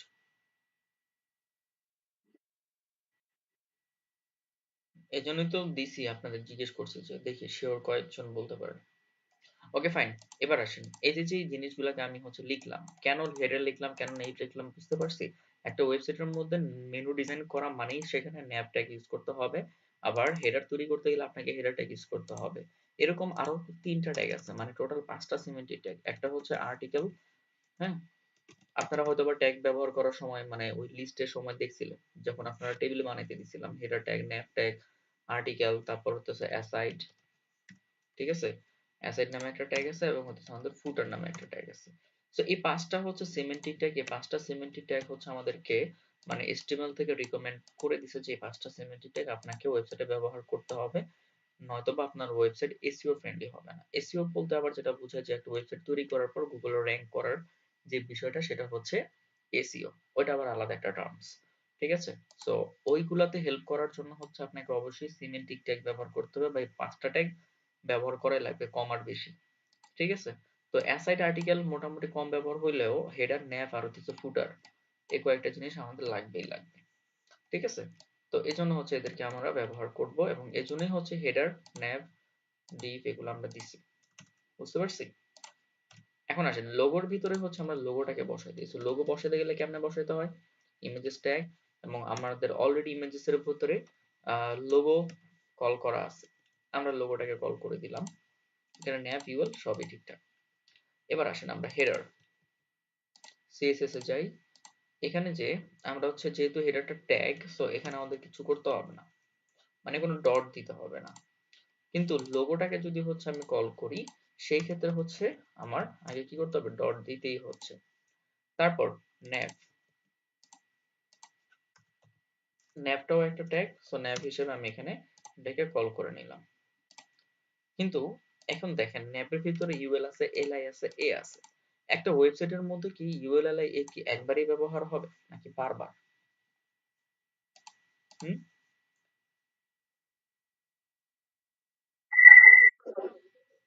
বারবার ব্যবহার হইতে পারে। আর যদি কোনো জিনিস বারবার ব্যবহার হয়, তাহলে সেগুলাকে হচ্ছে আলাদা করার ওয়ে কি? ক্লাস নেম দিয়ে। কিন্তু একটা ওয়েবসাইটের মধ্যে হচ্ছে প্রত্যেকটা জায়গায় যদি আপনি ক্লাস নেম ব্যবহার করেন, এত ক্লাস নেম আপনি কোথায় পাবেন?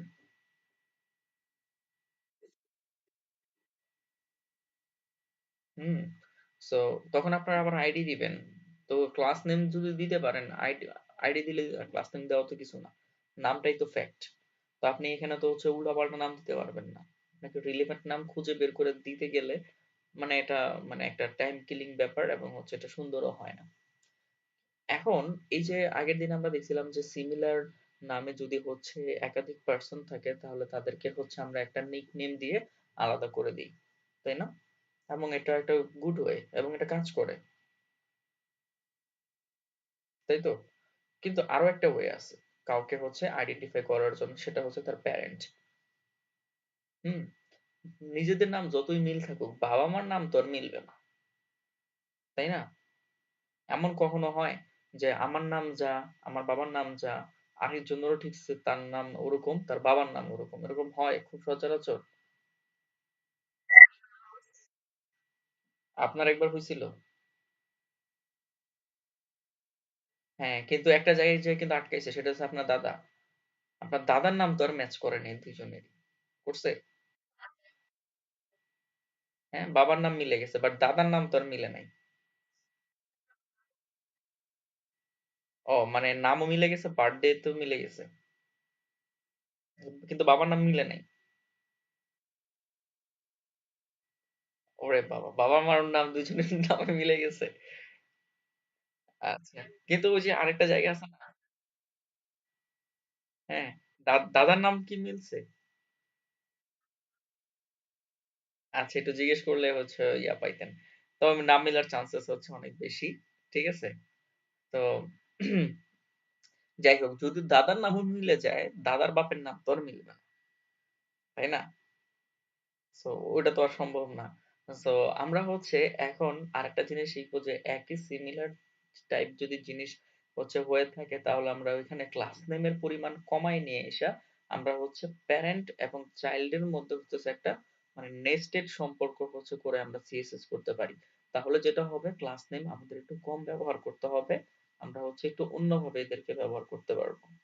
ঠিক আছে? আবার নেস্টেডটা খুবই ইম্পর্টেন্ট একটা জিনিস। কারণ হচ্ছে আপনি সব সময় ক্লাস নেম মেনটেন করে পারবেন না। ঠিক আছে? ক্লাস নেম আমাদের অবশ্যই অবশ্যই লাগবে, এটা ছাড়াও ডিজাইনই হবে না। বাট সাথে নেস্টেডটাও ব্যবহার করতে হবে যে প্যারেন্টিং করে হতেছে তাদের ক্লাস নেম বা তাদের সিএসএস এ অ্যাপ্লাই করা। বুঝতে পারছি সেটা কিরকম, এখন আসেন দেখি। সো দেখেন এখানে এইচটিএমএল কোডের দিকে একটু তাকান। যেহেতু ইউএলএলআই আর অ্যাঙ্কর ট্যাগ আমার ওয়েবসাইটে আরো ব্যবহারও হতে পারে। তো আমি চাই যে না, আমি তাদেরকে সরাসরি ধরে সিএসএস করব না। আবার আমি তাদের মধ্যে ক্লাস নেম দিব না, কারণ ক্লাস নেম দিলে আমার এতগুলো ক্লাস নেম আবার মানে ভেজাল আছে। কি বা লিখবো, কি দিব না দিব, অনেক কাহিনী আছে। তো এখানে ক্লাস নেম দিতে হবে, এখানে ক্লাস নেম দিতে হবে, এখানে ক্লাস নেম দিতে হবে। তো এত কিছু না করে দেখেন সবার প্যারেন্টকে এখানে নেভ, তার সন্তানকে ইউএল, ইউএল এর আবার 4 সন্তান, এলআই গুলা, হ্যাঁ। সো এলআই গুলার আবার প্রত্যেকে আবার একজন করে সন্তান আছে। তার মানে নেস্টিংটা কিভাবে হচ্ছে, ন্যাবের ভিতরে ইউএল আছে, আবার ইউএল এর ভিতরে এলআই আছে, আবার এলআই এর ভিতরে অ্যাঙ্কর ট্যাগ আছে। তো আমরা হচ্ছে সিএসএস গুলা কিভাবে নেস্টেড করে করতে পারি, আমরা ন্যাব প্রথমে আমরা কল করছি, তার মানে একদম সর্বোচ্চ বংশধর আমরা কল করে ফেলছি। এরপর তার ভিতরে যদি হচ্ছে আমি এভাবে বলি যে ন্যাভ ইউএল, তার মানে আমার ওয়েবসাইটে যদি অন্য কোথাও ইউএল ব্যবহার হয়ে থাকে, ন্যাভ তো আর মিলবে না, তাই না? সো ন্যাপও যদি মিলে যায়, আপনি আরো তার আবার প্যারেন্ট কে হেডার, আপনি হেডারকে দিয়ে তাকে নেস্টেড করে দিতে পারেন যে এরকম করে যে ন্যাপ মিলে গেলেও হেডার তো আর মিলবে না, কারণ হেডার তো একমাত্র টপেই থাকবে। সো হেডারের ভিতরে ন্যাপ, ন্যাপের ভিতরে ইউএল, তাহলে এই ইউএল এমন ভাবে সেম মানে আইডেন্টিফাই হয়ে গেল, এখানে আপনি যা লিখবেন এটা অ্যাপ্লাই হওয়ার আগে সে তার আগের দুই পূর্বপুরুষ খুঁজবে যে তার ন্যাপ আর হেডার নামে দুইটা প্যারেন্ট আছে কিনা, যদি থেকে থাকে তাহলেই হচ্ছে এখানকার সিএসএস গুলা এই ইউএল এর মধ্যে অ্যাপ্লাই হবে, তাছাড়া হবে না। সিমিলার টু এলআই এর ক্ষেত্রে, ঠিক আছে? একেবারেই হচ্ছে এলআই এর ক্ষেত্রে যেটা হবে যে আপনি ইউএল এর মধ্যে সে এলআই তে যে সিএসএস গুলা লিখবেন সে চেক করবে কি তার আগের প্যারেন্ট হেডার, তারপর ন্যাভ, তারপর ইউএল আছে কিনা। ঠিক আছে? তো বিষয়টা অনেকটা এরকম, যেমন হচ্ছে ন্যাভের ভিতরে ইউএল, তার ভিতরে এলআই। এখন আপনি এলআই এর জন্য যা সিএসএস করবেন সেগুলা এলআই তে অ্যাপ্লাই হওয়ার আগে সে হইতেছে তার আগের প্যারেন্ট গুলা চেক করবে, যদি মিলে তাহলেই সে সিএসএস গুলো অ্যাপ্লাই করবে, তাছাড়া হবে না। তারপর আছে হচ্ছে অ্যাঙ্কর ট্যাগ। অ্যাঙ্কর ট্যাগ দিয়ে কি করলাম, ওই যে ঠিক সেম ভাবে আমাদের এখানে চেক করবে যে তার এলআই, ইউএল, ন্যাভ এবং হেডার প্যারেন্ট আছে কিনা, যদি থাকে তাহলে এই সিএসএস গুলা অ্যাঙ্কর ট্যাগের ভিতরে যাবে, তাছাড়া যাবে না। সো এটাকে বলা হয় আসলে nested CSS. Class name, nested দুইটার কম্বিনেশনেই হচ্ছে আমাদেরকে সিএসএস অ্যাপ্লাই করতে হয়, নয়তোবা হচ্ছে আমরা ক্লাস নেমের সংকটে ভুগবো। সংকটে ভুগবো বলতে হচ্ছে মানে আহ, কি বলে এটাকে, কোড গুলো রিডিবিলিটি থাকবে না, মানে কোড পড়ে যে কেউ বুঝবে, আন্ডারস্ট্যান্ডিং এর বিষয়টা হচ্ছে থাকবে না। অবাঞ্ছিত কথাবার্তা, অবাঞ্ছিত ওয়ার্ড দিয়ে হচ্ছে পুরো কোডিং ভরে যাবে। নেক্সটের বিষয়টা কি বুঝতে পারছি?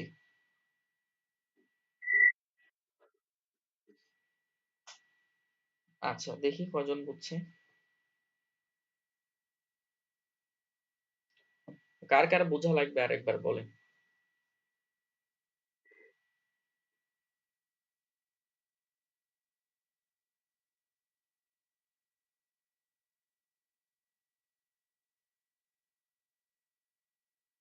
আচ্ছা, যারা বুঝছেন তাদের মধ্যে থেকে একজন বলেন কনফিডেন্টলি যে ভাই আমি এইটুকু বুঝছি।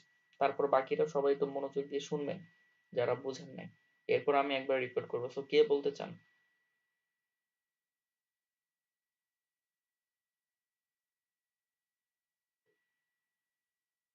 বলেন। বুঝি নাই।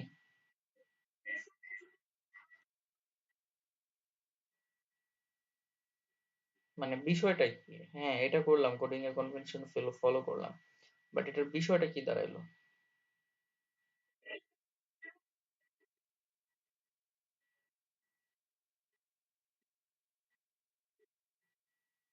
হ্যাঁ, সেটাও বুঝলাম, বাট কিভাবে সেটা করে, অ্যাপ্লাইটা কিভাবে করে এটা একটু বলেন।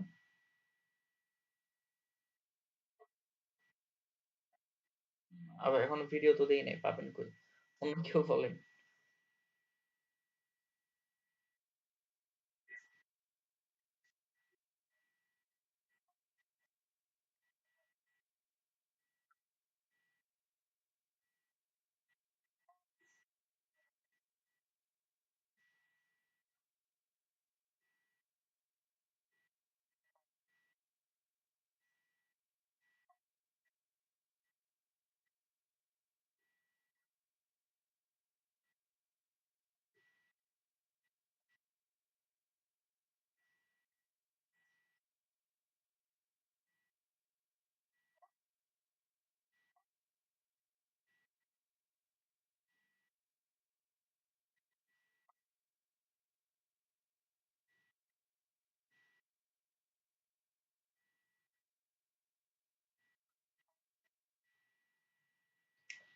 কেউ বুঝছেন? খুব ভালো বলছেন পঙ্কজ ভাই, থ্যাংক ইউ। আহ এখন বলেন, কে কে বুঝলেন, কে কে বুঝেন নাই?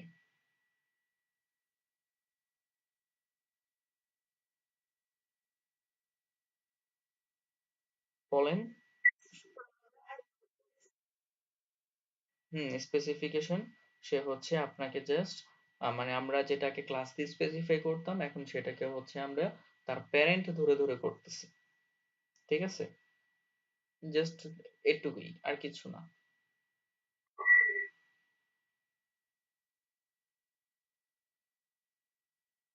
ক্লিয়ার? সবাই ক্লিয়ার?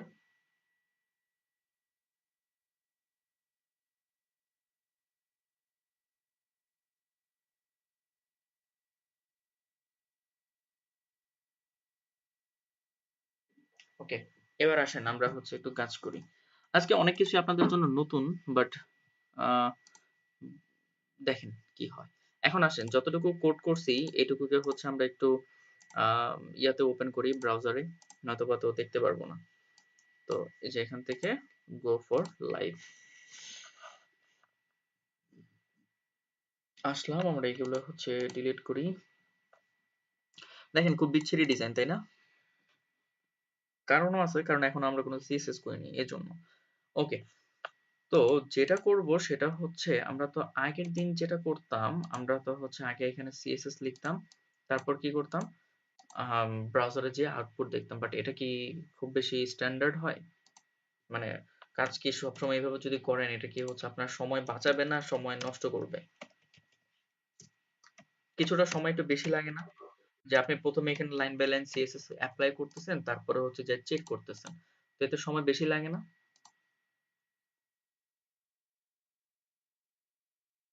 সময় বেশি নেয়।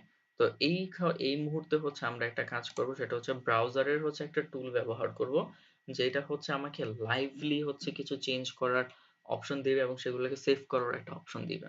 সেটা হচ্ছে ইন্সপেক্ট এলিমেন্ট। আপনি যদি যে কোনো ওয়েবসাইটের রাইট সাইডে যদি ক্লিক করে রাইট বাটন ক্লিক করে যদি ইন্সপেক্টে যদি ক্লিক করেন তাহলে আপনি দুইটা জিনিস দেখতে পারবেন, তার HTML CSS থেকে শুরু করে সবকিছু হচ্ছে এখান থেকে দেখা যাবে।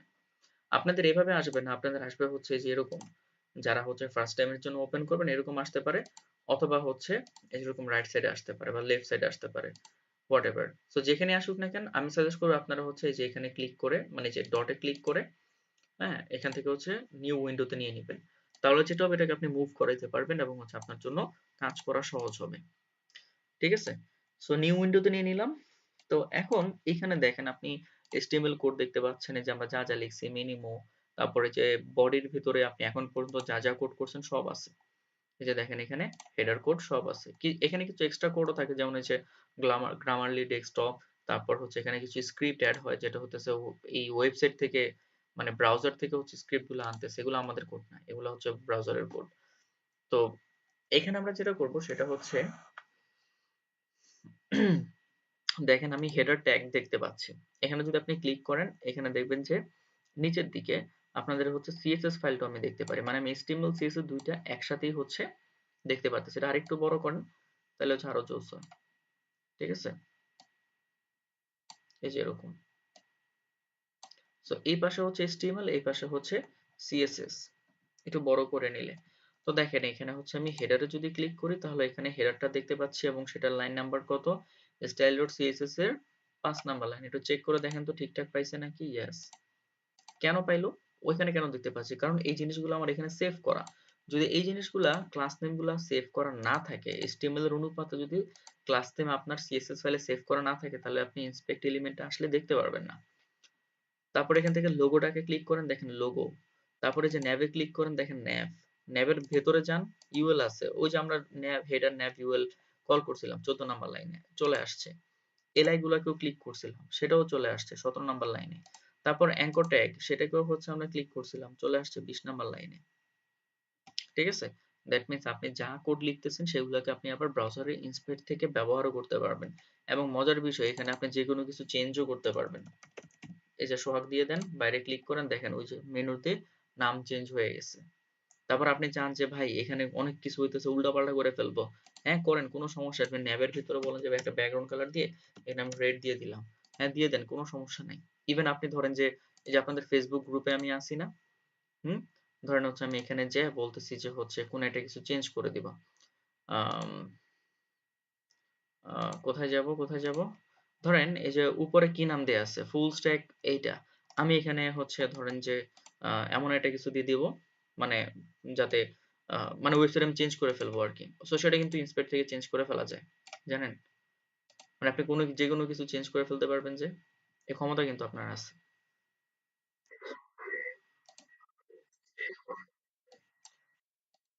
সেভ পরে, আগে এইটুকুই দেখেন না।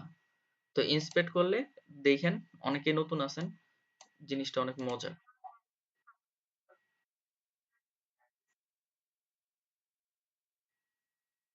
হুম, এই যে এখন আসতেছে কথা। তো দেখেন এই যে এখানে, আহা, এটা ঘুরতেছে কেন এত? এটা ছোটই ভালো ছিল। CSS নিচে চলে আসবে আর ওইগুলো হচ্ছে আমার উপরে থাকবে। হুম, ফেসবুক ঘুরে বেশি তো সমস্যা হচ্ছে এই জায়গায়। এই যেখানে আমি ক্লিক করে এই যে এই পার্টটাতে হচ্ছে ক্লিক করলাম, দেখেন এই যে এখানে মেবি লেখা চলে এসেছে, কোথায় একটা টেক্সট আছে তো, এই টেক্সটটা আমার দরকার। ধরেন আমি এই যে এখান থেকে চেঞ্জ করতে চাইতেছি, একটু মানে সমস্যা করতেছে, আমি একটু রিলোড দিচ্ছি এখানে।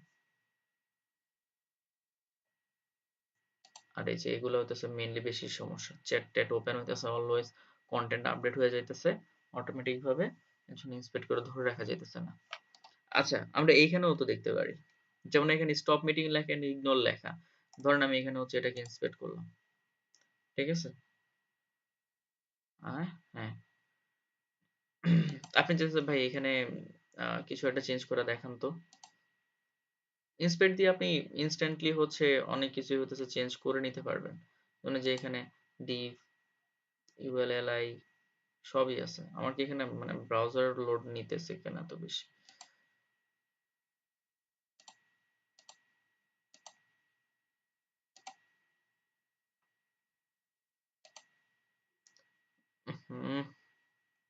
ধরতেছে না, ক্লিকই লাগতেছে না। ঠিক আছে, এই যে এগুলোর ভিতরে ঢুকতে ঢুকতে ঢুকতে ঢুকতে অনেকক্ষণ পরে যে হইতেছে এখান থেকে পাওয়া যাবে। আচ্ছা যাই হোক, বাদ দেন, এখানে আসেন। আমরা যে কাজে ছিলাম আমরা ওই কাজ করি। তো এখান থেকে যেটা করা যায় সেটা হচ্ছে আপনি যে ইন্সপেক্ট করে তাদের সকল এলিমেন্টস গুলাকে হইতেছে দেখতে পারেন, এবং সাথে হচ্ছে সিএসএস গুলোও আপনি চেঞ্জ করে দিতে পারেন। এটা আপনি ইন্সপেক্ট করে করতে পারবেন। বাট যখনই ব্রাউজারটা আবার রিলোড হয়ে যাবে তখন আবার সবকিছু চলে যাবে। তাহলে আর কি লাভ হলো? লাভ এতটুকু হইতেছে, আমার ডিজাইনের ক্ষেত্রে আমি তাকে হচ্ছে ব্যবহার করতে পারবো, আমার ওয়েবসাইটের এরর ফাইন্ডিং এর জন্য আমি তাকে ব্যবহার করতে পারবো। ঠিক আছে? তো কিভাবে? যেমন এই যে দেখেন হেডারটা আমরা হচ্ছে যেটা প্ল্যান করছিলাম যে হেডারটা হচ্ছে কি থাকবে, মেইন প্যারেন্ট, একপাশে লোগো থাকবে, একপাশে nav থাকবে। এখন হেডারটাতে ক্লিক করে আমি এখানে বলতে পারি যে ডিসপ্লে ফ্লেক্স। ডিসপ্লে ফ্লেক্স বলার সাথে সাথে দেখেন ওইখানে ডিরেক্ট চেঞ্জ হয়ে যাইতেছে। আমি চাচ্ছি লোগোর উইথ হবে হচ্ছে আম, ধরেন হইতেছে 20%, মানে ব্রাউজারের 20%। ঠিক আছে, ব্রাউজারের 20%, আর আমার ন্যাভের উইথ হবে হচ্ছে, ব্রাউজারের উইথের হতেছে 50% ধরেন। ঠিক আছে, 50% ধরলাম। বাট বোঝা যাইতেছে না, একটু কালারফুল করেন। ব্যাকগ্রাউন্ড কালার দিলাম এখানে হতেছে ধরেন সাপোজ ব্লু কালার দিলাম ন্যাভের জন্য, লোগোর জন্য দিলাম হতেছে রেড কালার। ঠিক আছে, আরে ব্যাকগ্রাউন্ড কালার দিলাম হতেছে রেড। সো কত পার্সেন্ট হয়েছে? পুরো হেডার ব্লক আমার দেখছেন কত বড়? হেডারটারও একটা কালার দেন বোঝার জন্য। সো হেডারটার কালার দিলাম হতেছে ধরেন যে হচ্ছে কি কালার দেব, ধরেন যেতেছে এই কালারটা দিলাম মেরুন। তো হেডার হইতেছে আমার পুরো এইখান থেকে এই পর্যন্ত। ঠিক আছে, বাট আমার লোগো আর হইতেছে ন্যাব দুইটা মিলায়া হইছে মাত্র 70%। আরো 30% জায়গা হচ্ছে আমার এখানে পড়ে আছে। এই যে যে ব্লু এরিয়া যেটা, মানে এই যে মেরুন কালার যেটা, মেরুন কালারটা হচ্ছে আমার 30% এরিয়া। এই 30% এরিয়া কিন্তু হচ্ছে আমার এখনো খালি পড়ে আছে। আমি কি চাই? যে আমার ওয়েবসাইটটার যে মেনু থাকবে এক পাশে, লোগো থাকবে এক পাশে, মাঝখানের যে 30% জায়গাটাকে আমি মাঝখানে বসায় দিতে চাই। তাহলে আপনি খুব সহজে, যেহেতু আপনি ফ্লেক্স ব্যবহার করতেছেন, ফ্লেক্স দিয়ে যে কোনো আইটেমকে হইতেছে খুব সহজে হইতেছে মুভ করানো যায়। ঠিক আছে, মুভ করানো বলতে হচ্ছে আপনি তাদেরকে হচ্ছে স্পেসিং কন্ট্রোল করতে পারবেন। যেমন হেডারের উইথ আছে 100%, বাট তাদের মধ্যে এখনো 30% জায়গা ফাঁকা আছে। এই 30% জায়গা আপনি ফ্লেক্সের মাধ্যমে খুব সহজেই ভাগ করে দিতে পারেন। জিনিসটা এরকম, জাস্টিফাই কন্টেন্ট, আপনার একটা সিএসএস লিখতে হবে। আপনি যদি বলেন যে সেন্টার, তাহলে 30% জায়গা 15-15 করে দুই পাশে ভাগ হয়ে যাবে। ঠিক আছে, এবং আপনাকে হচ্ছে যে কন্টেন্ট গুলো থাকবে কন্টেন্ট গুলো হচ্ছে মাঝখানে দিয়ে দিবে। সো এটা হচ্ছে একটা। আর যদি বলেন এন্ড, এন্ড মানে হইতেছে সেই 30% জায়গা রাইট সাইডে চলে আসবে, সরি লেফট সাইডে চলে আসবে, কন্টেন্ট গুলো সব রাইট সাইডে চলে যাবে, মানে এন্ড মানে শেষের দিকে চলে যাবে। ফ্লেক্স এন্ড মানে একই, ফ্লেক্স স্টার্ট মানে হচ্ছে ডিফল্ট, মানে আমার লেফট সাইড থেকে যখন শুরু হয়। তারপর আরো আছে হইতেছে যে স্পেস অ্যারাউন্ড। স্পেস অ্যারাউন্ড মানে হইতেছে দুই পাশে সমান সংখ্যক জায়গা তারা ছাড়বে। ঠিক আছে, যতগুলো আইটেম থাকবে ওই ফাঁকা স্পেসটা, যতগুলো আইটেম থাকবে ততগুলো আইটেমের মাঝে, মানে দুই পাশে সমান থাকবে। ধরেন টোটাল 100 পিক্সেল জায়গা ছাড়া, 100 পিক্সেল জায়গা ওর চারপাশে হইতেছে 25-25 করে হইতেছে দুই পাশ থেকে গ্যাপ ক্রিয়েট করে নিবে, মানে সমান গ্যাপ তারা হচ্ছে তৈরি করবে। তার মানে যখন দুইটা পাশাপাশি থাকবে, এর 25 এর 25, 50 পিক্সেলের গ্যাপ হবে একজনের মাঝখানে।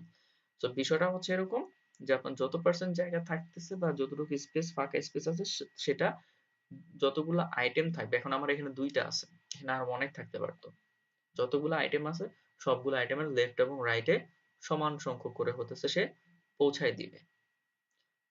আর স্পেস বিটুইন মানে হচ্ছে দুইটা কন্টেন্টকে দুই পাশে পাঠিয়ে দিয়ে, বা কন্টেন্ট গুলাকে হচ্ছে দুইটা মানে যতগুলো আইটেম থাকুক দুইটারে দুই পাশে পাঠাবে সর্বপ্রথম, তারপর যতটুকু স্পেস আছে সেগুলা নিয়ে সে মাঝখানে বসে যাবে। বুঝতে পারছেন? স্পেস বিটুইন মানে হইতেছে স্পেস থাকবে মাঝে, আর আইটেম গুলো থাকবে দুই পাশে। এগুলা কার কাজ? ফ্লেক্সেরই কাজ। আমরা এতদিন দেখি নাই, আজকে দেখতেছি। তারপর যদি স্পেস ইভেনলি বলেন, তার মানে হচ্ছে যদি তার স্পেস থাকতো 100 পিক্সেল, তাহলে প্রত্যেকটা আইটেমের চারপাশে সে হচ্ছে 33 পিক্সেল করে হচ্ছে গ্যাপ ক্রিয়েট করতো। আগের বার করছিল কি 25-25 করে হচ্ছে চারপাশে হচ্ছে নিয়ে নিছে, মানে দুই পাশে করে। তাহলে দুইটার মাঝখানে গ্যাপ বেশি পড়ে যাইতো। আর যদি আপনি ইভেনলি দেন তাহলে সবার মধ্যে গ্যাপ সমান থাকবে।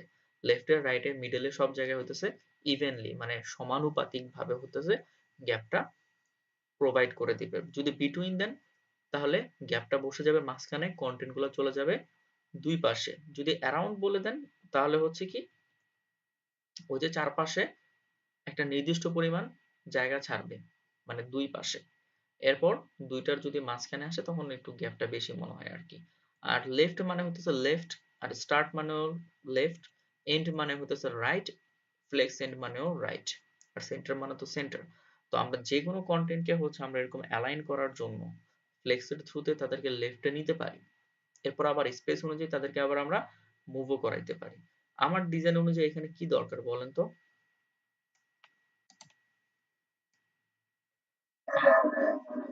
অ্যারাউন্ড দরকার। হুম।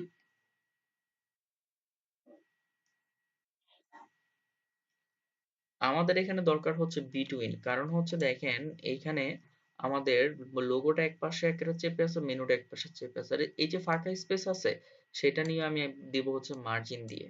ঠিক আছে, ওইটা ফ্লেক্স দিয়ে দিব না। ঠিক আছে। সো এইখানে দেখতে পাচ্ছেন টোটালটাই হচ্ছে আমার এখানে কি একটা এই পাশে আর একটা এই পাশে, আর টোটাল জায়গাটা হচ্ছে মাঝখানে ছাড়া। তাহলে আমাকে এখানে কি ব্যবহার করতে হবে? বিটুইন। ওকে। সো আমরা এখানে বলবো কি যে justify content space between. Between দেওয়ার পর দেখেন তারা হচ্ছে দুই পাশে চেপে গেছে। ওকে। এখন হেডারটার আবার কিন্তু এই পাশে একটু জায়গা ছাড়া, এই পাশে একটু জায়গা ছাড়া। তাহলে ওই জায়গাটাকে হচ্ছে আমরা মার্জিন দিয়ে করতে পারি। তো মার্জিনটা কিভাবে দিতে পারি? ধরেন আমি বলতেছি যে আমার হেডারের উইথ হচ্ছে এখন 100%, আমি বলবো যে না আমার হেডারের উইথ হবে হইতেছে 90%, এবং দুই পাশে হচ্ছে 5% করে জায়গা আমার ছাড়া থাকা চাই। দুই পাশে আমি 5% করে জায়গা ছাড়া, পার্সেন্ট হচ্ছে আমার ডিভাইসের উইথটাকে আমি ধরে তারপরে হচ্ছে পার্সেন্ট হিসাব করতেছি। তো আমি বলতেছি কি এখানে হেডারের উইথ দিব হচ্ছে আমি 90%। তাহলে দেখেন ওই যে ফ্লেক্সের যে কাজগুলা সেগুলো 90% এর ভেতরেই হবে। ঠিক আছে।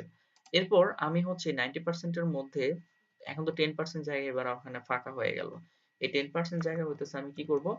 মার্জিন করে দিব যে মার্জিন লেফট, মানে আমার লেফট সাইড থেকে হচ্ছে 10 পিক্সেল, তো 10% তো লেফটে 5% দিয়ে দিচ্ছি। মার্জিন লেফট বলেন 5%। তাহলে দেখেন তো এবার পুরা এখানেও গ্যাপ সমান, এখানেও গ্যাপ সমান, এবং পুরো জিনিসটাই কিন্তু সুন্দর হয়ে আসতেছে। মার্জিন মানে হতেছে বাইরে থেকে জায়গা ছাড়া। জাস্ট এইটাকে আপাতত মনে রাখেন। বুঝতে পারছি? এবার আসেন আমরা লোগোর যে বোঝার জন্য কালার দিছিলাম সেটাও কেটে দিচ্ছি। ন্যাবের যে একটা কালার দিছিলাম সেটাও আমি আনচেক করে দিচ্ছি। দ্যাট মিন্স চলে গেল সব। সবাইকে কি বুঝাতে পারতেছি? আরেকবার মনে হয় করলে বেটার হইতো না?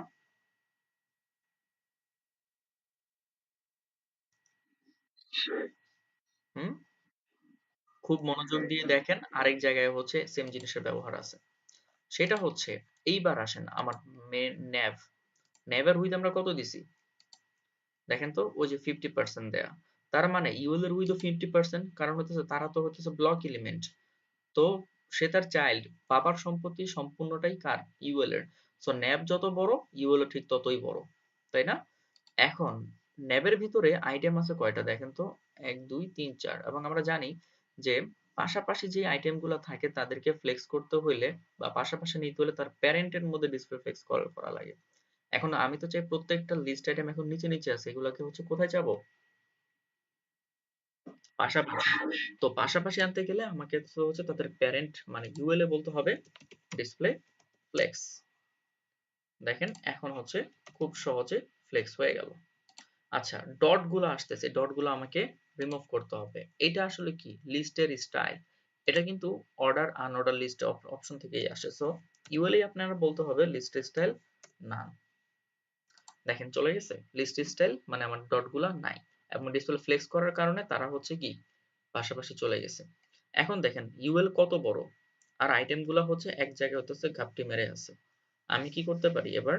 ইউএল এর মধ্যে সেই জাস্টিফাই কন্টেন্ট ব্যবহার করে এই যে আইটেম গুলো আছে তাদেরকে ভাগাভাগি করে দিতে পারি পুরো জায়গাটা। সো প্রথমত আমাকে যেটা করতে হবে, এই আইটেম গুলাকে সবগুলাকে এই পাশে না রাইখা সব দিতে হবে কোথায়, রাইট সাইডে পাঠাইতে হবে, তাই না? তো রাইট সাইডে পাঠাইতে গেলে আমি কি করতে পারি, একটু আগে কি দেখছি, জাস্টিফাই কন্টেন্ট, ঠিক আছে? এবং সেখানে হচ্ছে আমাদের এন্ড নামে একটা কথা ছিল। এন্ড মিন্স তার প্যারেন্টের শেষে চলে যাবে, আর স্টার্ট মানে প্যারেন্টের শুরুতে থাকবে। যদি জাস্টিফাই কন্টেন্ট সেন্টার বলেন তাহলে তারা সবাই একসাথে সেন্টারে থাকবে। যদি আপনি যদি বলেন স্পেস অ্যারাউন্ড, তাহলে সবার মাঝখানে হইতেছে জায়গা ক্রিয়েট হবে এবং সবাই হইতেছে একই পরিমাণ জায়গা ছাড়বে। দেখেন, লাইফস্টাইলের আগে কম জায়গা, ট্রাভেলের পরে কম জায়গা, বাট সবার মাঝখানে বেশি জায়গা। কারণ কি? কারণ হচ্ছে সবাই দুই পাশ দিয়ে একই পরিমাণ জায়গা ছাড়তেছে। তো যখন তারা পাশাপাশি চলে আসতেছে, দুইজনের জায়গাটা যোগ হয়ে যেতেছে, এজন্য মাঝখানে বেশি গ্যাপ মনে হয়। আবার আপনি এখানে ঠিক সেম তাদের মধ্যে বিটুইনে করতে পারেন। বিটুইন মিন্স দুইটা দুই পাশে, বাকি কন্টেন্ট গুলো মাঝখানে এবং স্পেসও মাঝখানে। দেখছেন, আমি আগে দুইটা আইটেম দিয়ে করলাম, এখন চারটা আইটেম দিয়ে হচ্ছে। তারপর স্পেস ইভেনলি যদি বলেন, এই যে এখানে দেখেন ইভেনলি, ইভেনলি হলে দেখেন সবার মাঝখানে একই পরিমাণ জায়গা ছাড়া। তো জাস্টিফাই কন্টেন্ট কখন কাজ করবে, শুধুমাত্র ডিসপ্লে ফ্লেক্স যখন কল করা থাকবে তখন। এবং আরেকটা শর্ত হচ্ছে, আপনি যেখানে ডিসপ্লে ফ্লেক্স করতেছেন ওর এনাফ জায়গা থাকতে হবে। ইউএল এর জায়গা হতেছে এইটুকু, ঠিক আছে? ওরাও কিন্তু মুভ করতেছে কিন্তু এইটুকু ভইরাই, ও কিন্তু মিনিমোর এখানে চাপে না। কারণ কি, তার প্যারেন্টের জায়গাটা যতটুকু, তারা তো ততটুকুর মধ্যেই মুভ করবে। যদি উইথ না থাকে তাহলে তারা মুভই করবে না, আর যদি উইথ বেশি থাকে তাহলে তারা যথেষ্ট পরিমাণ স্পেস নিয়ে মুভ করতে পারবে। এখন আমার হচ্ছে যে ডিজাইন অনুযায়ী দরকার হচ্ছে, আমার লাইফস্টাইল যা কিছু আছে সব থাকবে হচ্ছে একদম রাইট সাইডে। এখন সবগুলো তো লেগে লেগে আছে, এখন আমি তাদেরকে মার্জিন দিব কিভাবে? প্রত্যেকটা আলাদা আলাদা জিনিস, তাই না? আমি যদি প্রত্যেকটা লিস্টের ভিতরে একটা মার্জিন দেই, লেফট সাইড থেকে, যে না আমি চাই তাদের বাইরে থেকে একটা নির্দিষ্ট পরিমাণ জায়গা তারা ছেড়ে দিই, তাহলে আমি সেটাকে দিব কোথায়, এলআইতে। এলআইতে এসে বলেন মার্জিন লেফট সাইড থেকে।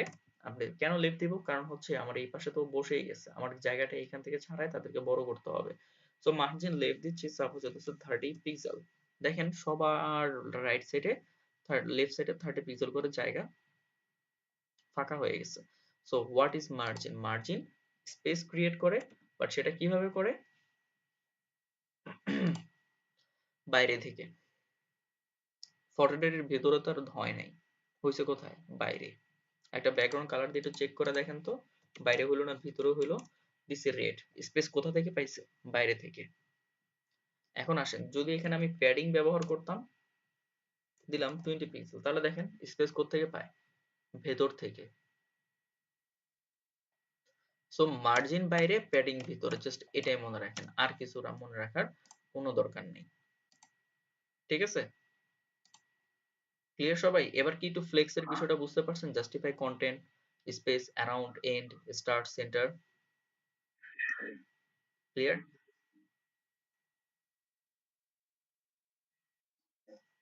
ওকে। সো এবার যদি আমরা এটা বুঝে যাই, তাহলে হচ্ছে এবার একটু ভেতরের দিকে ঢুকে অ্যাঙ্কর ট্যাগে যান।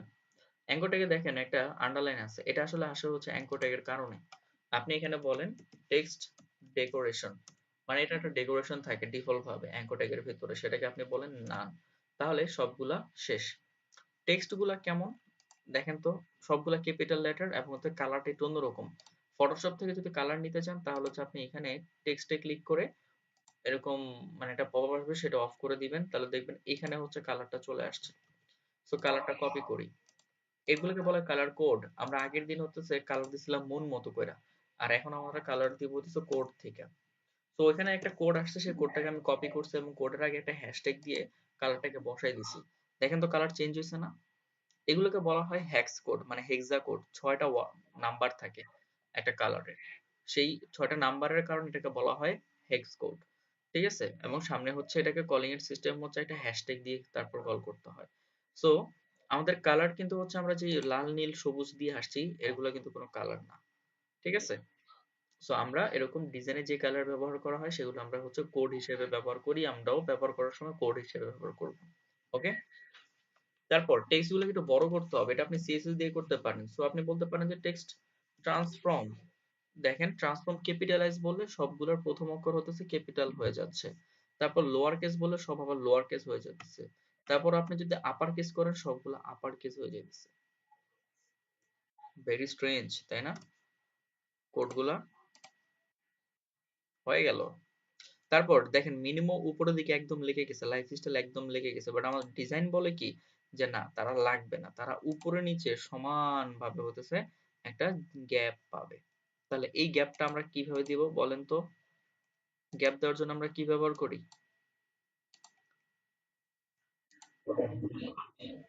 মার্জিন অথবা প্যাডিং। চলেন একটা দিয়ে দিই। সো এটা দিব কোথায়? হেডারের মধ্যে দিতে হবে, কারণ পুরো হেডারটাই জায়গা নিতেছে। সো হেডারের মধ্যে যে আপনি এখানে ক্লিক করে বলেন মার্জিন, ঠিক আছে? বা আপনি এভাবে বলতে পারেন মার্জিন, ঠিক আছে? মার্জিন টপ বলেন যে হতেছে প্রথমে উপর থেকে 20 পিক্সেল, এবং নিচে এসে বলেন যে মার্জিন বটম 20 পিক্সেল, ঠিক আছে? আলাদা আলাদা করে বলে দেন। এবার একটু গ্যাপ পাইছে, দেখতে ভালো লাগতেছে না? জোস। যা করলাম এই পর্যন্ত হইতেছে সবগুলাকে হচ্ছে যে স্টাইল, এখানে দেখবেন যে এলিমেন্টস যা করছেন এখন পর্যন্ত, দেখবেন যে স্টাইল ডট সিএসএস এ ক্লিক করলে আপনাকে এখানে সব দিয়ে দিছে। 14 লাইনের কোড হয়েছে এখন পর্যন্ত। তো সবগুলোকে একসাথে কপি করে ফেলেন, এবং আপনি হচ্ছে আপনার যে কোডটা আছে স্টাইল ডটে সেটা ফেলে দিয়ে নতুন কোডটা আপডেট করে দেন।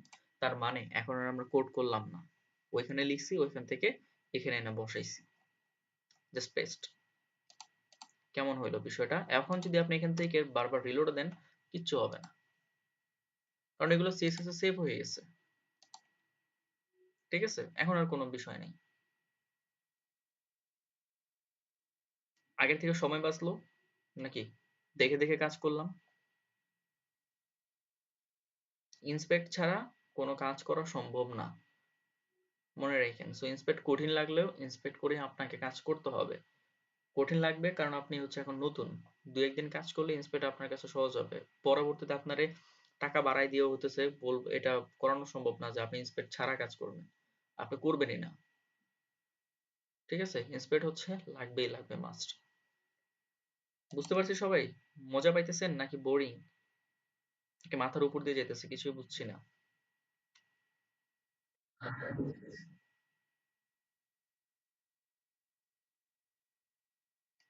আচ্ছা, আচ্ছা এই পার্ট আমরা মোটামুটি ডান ধরতে পারি। এবার আসেন হচ্ছে আমরা সেকেন্ড পার্টে যাই। সেকেন্ড পার্টটা হচ্ছে একটা ব্যানার সেকশন। এটার মধ্যে তেমন কোনো হচ্ছে আইটেম নাই, শুধু হচ্ছে একটা, কয়টা ডিপ হবে বলেন তো এই ছবিটাকে ব্যবহার করার জন্য? একটা ডিপ, তার ভিতরে শুধু একটা ইমেজ, তাই না?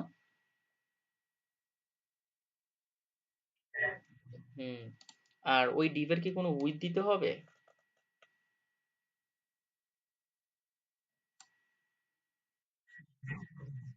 হ্যাঁ, উইডথ দিয়ে কি করব আমরা, হচ্ছে যে জায়গাটা ফাঁকা থাকবে লেফট থেকে কিছু অংশ ফাঁকা করে দেব, তাহলেই তো হবে নাকি? গুড। এবার আসেন তাহলে, এখানে যেগুলো কি দেখতে পাচ্ছেন এগুলো কি বলেন তো? এই যে সবুজ কালারের লাইন, এগুলো হচ্ছে কমেন্ট, মানে হচ্ছে এগুলা ব্রাউজার রিড করে না, ঠিক আছে? এগুলাকে হচ্ছে, এগুলো হচ্ছে সিএসএস লাইন কমেন্ট। এগুলো এইভাবে দিতে হয়, মানে আপনি যদি কোনো কোডকে রাখতে রেখে দিছেন বাট ব্রাউজারে রিড করাবেন না, তাহলে আপনি হচ্ছে কমেন্ট ব্যবহার করতে পারেন। এটা কেন করি? কারণ হচ্ছে আমরা যখন বড় প্রজেক্ট করি তখন হচ্ছে কমেন্ট না থাকলে আমরা কোনো জিনিস খুঁজে পাই না সহজে, ডিরেকশন আর কি এক কথায়। তো আমি এখানে বলতে পারি হেডার পার্ট স্টার্ট, মানে ডিরেকশনটা দিয়ে দিচ্ছি। তাহলে আপনি এখানে ব্যাক করে জাস্ট কন্ট্রোল স্ল্যাশ দিলে পুরো লাইনটা কমেন্ট হয়ে গেল। এই লাইন ব্রাউজারে দেখাবে না, কিন্তু আপনার কোড এডিটরে থেকে যেতেছে। তখন আপনার তো সুবিধা হচ্ছে কি আপনি বুঝে যেতেছেন যে হেডার কোড এখান থেকে এই পর্যন্ত। তারপর ঠিক সেম ভাবে আবার ব্যানার পার্ট স্টার্ট, এন্ড এখানে বলে দেন এন্ড। এই লাইনটাও হচ্ছে কপি করেন এবং এখানে বলে দেন এন্ড। এখন এখানে আপনি হচ্ছে ব্যানার পার্টে কোড লিখবেন, তাহলে কি হবে? খুব সহজেই হচ্ছে আপনি বুঝতে পারবেন একটা সেকশন কোথা থেকে শুরু হচ্ছে এবং কোথায় যেয়ে শেষ হচ্ছে। এবার আসেন ব্যানার পার্টে। আমরা তো এতদিন যাই করতাম সব ডিভ দিয়ে করতাম, বাট এটা একটা সেকশন না, হেডার সেকশন। তারপর নিচেরটা এটা একটা আলাদা একটা সেকশন না, ব্যানার সেকশন। তারপর নিচে হচ্ছে একটা, এটা একটা সেকশন না, আর্টিকেল সেকশন।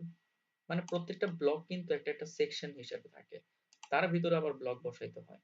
সো আমরা আগের দিন যেটা করতাম যে ডিভ নিয়ে তাদেরকে ক্লাস নেম দিতাম, নো, স্ট্যান্ডার্ড হচ্ছে সেকশন গুলো শুরু হবে সেকশন ট্যাগ দিয়ে, ঠিক আছে, ভেতরের ডিভ ব্যবহার হবে, মানে সেকশনের শুরুতে আপনাকে সেকশন ব্যবহার করতে হবে, এরপর আপনি সেখানে ক্লাস নেম দিয়ে ডিভের মতোই করবেন, সবকিছু ডিভের মতোই, বাট কোডিং স্ট্রাকচারটা মেনটেন করার জন্য এবং হচ্ছে এইচটিএমএল কোডটাকে সুন্দর করার জন্য সেকশন ট্যাগ ব্যবহার মাস্ট, ঠিক আছে। তো আমরা এখানে হচ্ছে আমরা লিখতেছি যে ব্যানার, ব্যানার সেকশন আন্ডারস্কোর দিয়ে বলতেছি যে ব্যানার সেকশন, এবং ব্যানার সেকশনের কোনো কাজ নাই, শুধু তার ভিতরে একটা ইমেজ আছে এবং ইমেজেসটাকে আমি কল করে দিই ব্যানার ডট পিএনজি, আর কোনো কাজ নেই। এবং ব্যানার সেকশন এই ক্লাস নেমটাকে আমি সিএসএস এ কল করে ফেলি, কারণ এর আমার একটু পর দরকার আছে। এবং একইভাবে বলেন তো তার ইমেজটাও তো হচ্ছে মানে সিএসএস হইতে পারে, এখন ইমেজের জন্য কি আমি কোনো ক্লাস নেম প্রোভাইড করব? অনেকেই করে, বাট দরকার নাই। আমরা যেটা করতে পারি কি নেস্টেড করে দিতে পারি যে ব্যানার সেকশনের ভিতরে যে ইমেজ আছে আমি সেই ইমেজটাকে উপর সিএসএস অ্যাপ্লাই করতে পারি চাইলে, যদি প্রয়োজন হয়। তাহলে কি হবে, শুধুমাত্র এখানে যা কোড লেখা হবে অন্য কোনো ইমেজের মধ্যেই অ্যাপ্লাই হবে না, যদি অ্যাপ্লাই হওয়ার আগে সে চেক করবে তার প্যারেন্ট ব্যানার সেকশন নামের কোনো কিছু আছে কিনা। ওকে, এবার আসেন দেখেন সবই ঠিকঠাক আছে, বাট ছবিটা এপাশে চেপে গেছে, এপাশে ইচ্ছা মতো ফাঁকা, কারণ আছে, কারণ আমরা তো এখনো সিএসএস করি নাই।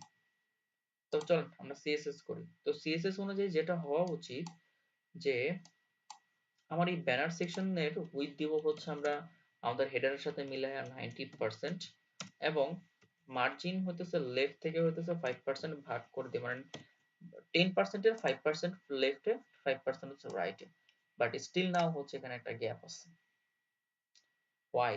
কারণ হচ্ছে আপনার ব্যানার সেকশনটা বড় কিন্তু ইমেজটা ব্যবহার করছেন ছোট, কিন্তু আমার ডিজাইন তো বলে যে না, ব্যানার সেকশন যত বড় হবে ইমেজও ঠিক তত বড়ই হবে।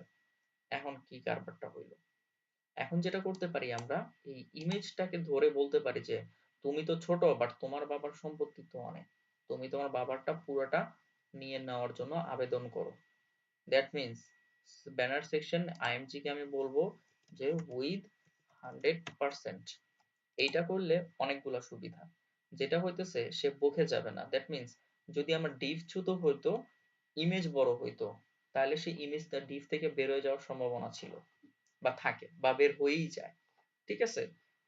তো এই উইথ 100% করে দিলে যেটা হয়, কোনো ইমেজ যদি বড় হয়ে যায় অতিরিক্ত, তার মানে প্যারেন্ট এরিয়ার থেকে যদি বড় হয়ে যায়, এটা কি করে, তাকে ওই প্যারেন্ট এরিয়ার ভিতরেই তাকে আটকায় দেয়, এর থেকে বাইরে যেতে দেয় না। আবার যদি সে প্যারেন্ট এরিয়ার থেকে ছোট হয়, মানে একটা সময় হয় ঘটে কি ইমেজের ক্ষেত্রে বিষয়টা, সে খুব ওভার কনফিডেন্ট হয়ে তার মানে প্যারেন্টের থেকে বের হয়ে যাওয়ার চেষ্টা করে বা বের হয়ে থাকে। আবার কিছু সময় হইতেছে তার সাইজের কারণে, সে ছোটখাটো হওয়ার কারণে সে তার পুরো প্যারেন্টকে কভার করতে পারে না, তখন তাকে আলাদাভাবে বলতে হয় যে উইথ 100%, তাহলে সে ছোট হইলে বড় হয়ে যায়, আর বড় থাকলে সে ছোট হয়ে প্যারেন্টের পুরোটা কভার করে।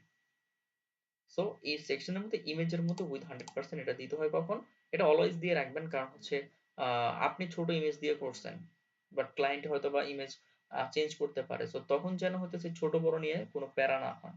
সো আপনি একবার উইথ 100% করে দিবেন, দ্যাট মিনস বড় থাকলে বড়, বড় থাকলে ছোট হয়ে যাবে, ছোট থাকলে বড় হয়ে যাবে, একই একই স্টাইলে কাজ শেষ। এবার যতটুকু করলাম এটুকু হচ্ছে এখান থেকে কপি এবং এখানে হচ্ছে পেস্ট করবেন, শেষ। সো আমাদের উপরে হেডারও হয়ে গেছে, এদিকে হচ্ছে ব্যানারও হয়ে গেছে, খুব বেশি কঠিন?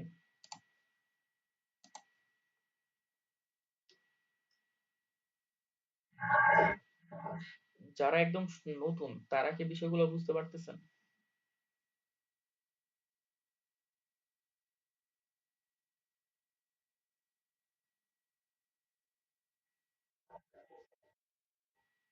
হুম। এই প্রজেক্ট যারা করবেন না তারা সামনের দিনগুলোতে হচ্ছে খুব বেশি দিন সাস্টেন করতে পারবেন না, এটা মনে রাখেন, সম্ভব না। আমার একটা ইচ্ছা ছিল যে আপনাদের দেখি সবাইকে নিয়ে হচ্ছে মানে যতজন শুরু করছি ততজন নিয়ে হচ্ছে ব্যাচটা শুরু শেষ করতে পারি কিনা, বাট আমাকে প্রথম দিনই অনেকে হতাশ করছেন। তবে আমাকে আবার আশাও দিচ্ছেন যে ভাই আজকে রাতে হয়ে যাবে, কয়েকজন বলছেন যে কিছুদিন পরে হবে, এবার দেখা যাক। সেটা আপনারা করতে পারেন কি পারেন না।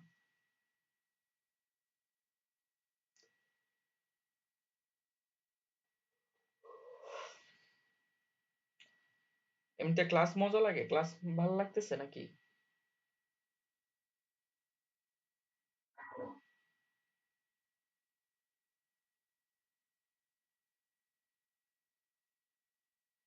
পিএইচডি দিয়ে দিব গ্রুপে। পিএইচডি দিয়ে দিলে আপনারা হচ্ছে ফটোশপ ডাউনলোড করবেন, পিএইচডিটা ওপেন করবেন, কাজ করবেন।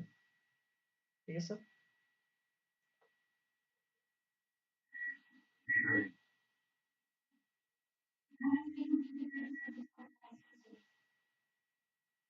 দেখি চেষ্টা করব।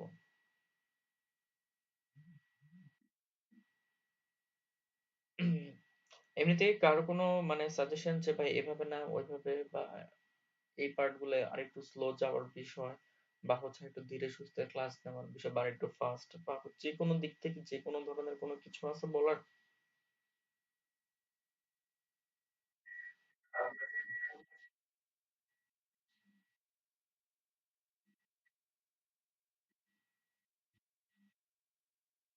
ঠান্ডা মাথায় তো বললাম, গরম তো কিছু করি নাই। বিষয়টা হচ্ছে এখানে নতুন জিনিস দেখছেন, সমস্যাটা হচ্ছে এখানে। ঠিক আছে?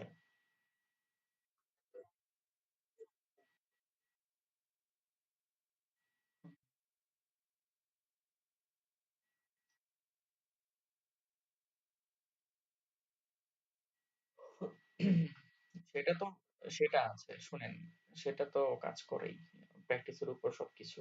বাট আপনি ক্লাসটা যখন করলেন আপনাকে তো এটা কনফার্ম করতে হবে না যে টপিক গুলা বলছে টপিক গুলা মানে ধরতে পারছি, হ্যাঁ এটা এভাবে এভাবে করে করে দেখতে হবে, সেটা পরের বিষয়। বাট আপনার মাথায় আগে ঢুকছে কিনা বিষয়গুলো সেটা তো দেখতে হবে। আপনার মাথায় যদি না ঢুকে আপনি রেকর্ড করতে পারবেন না।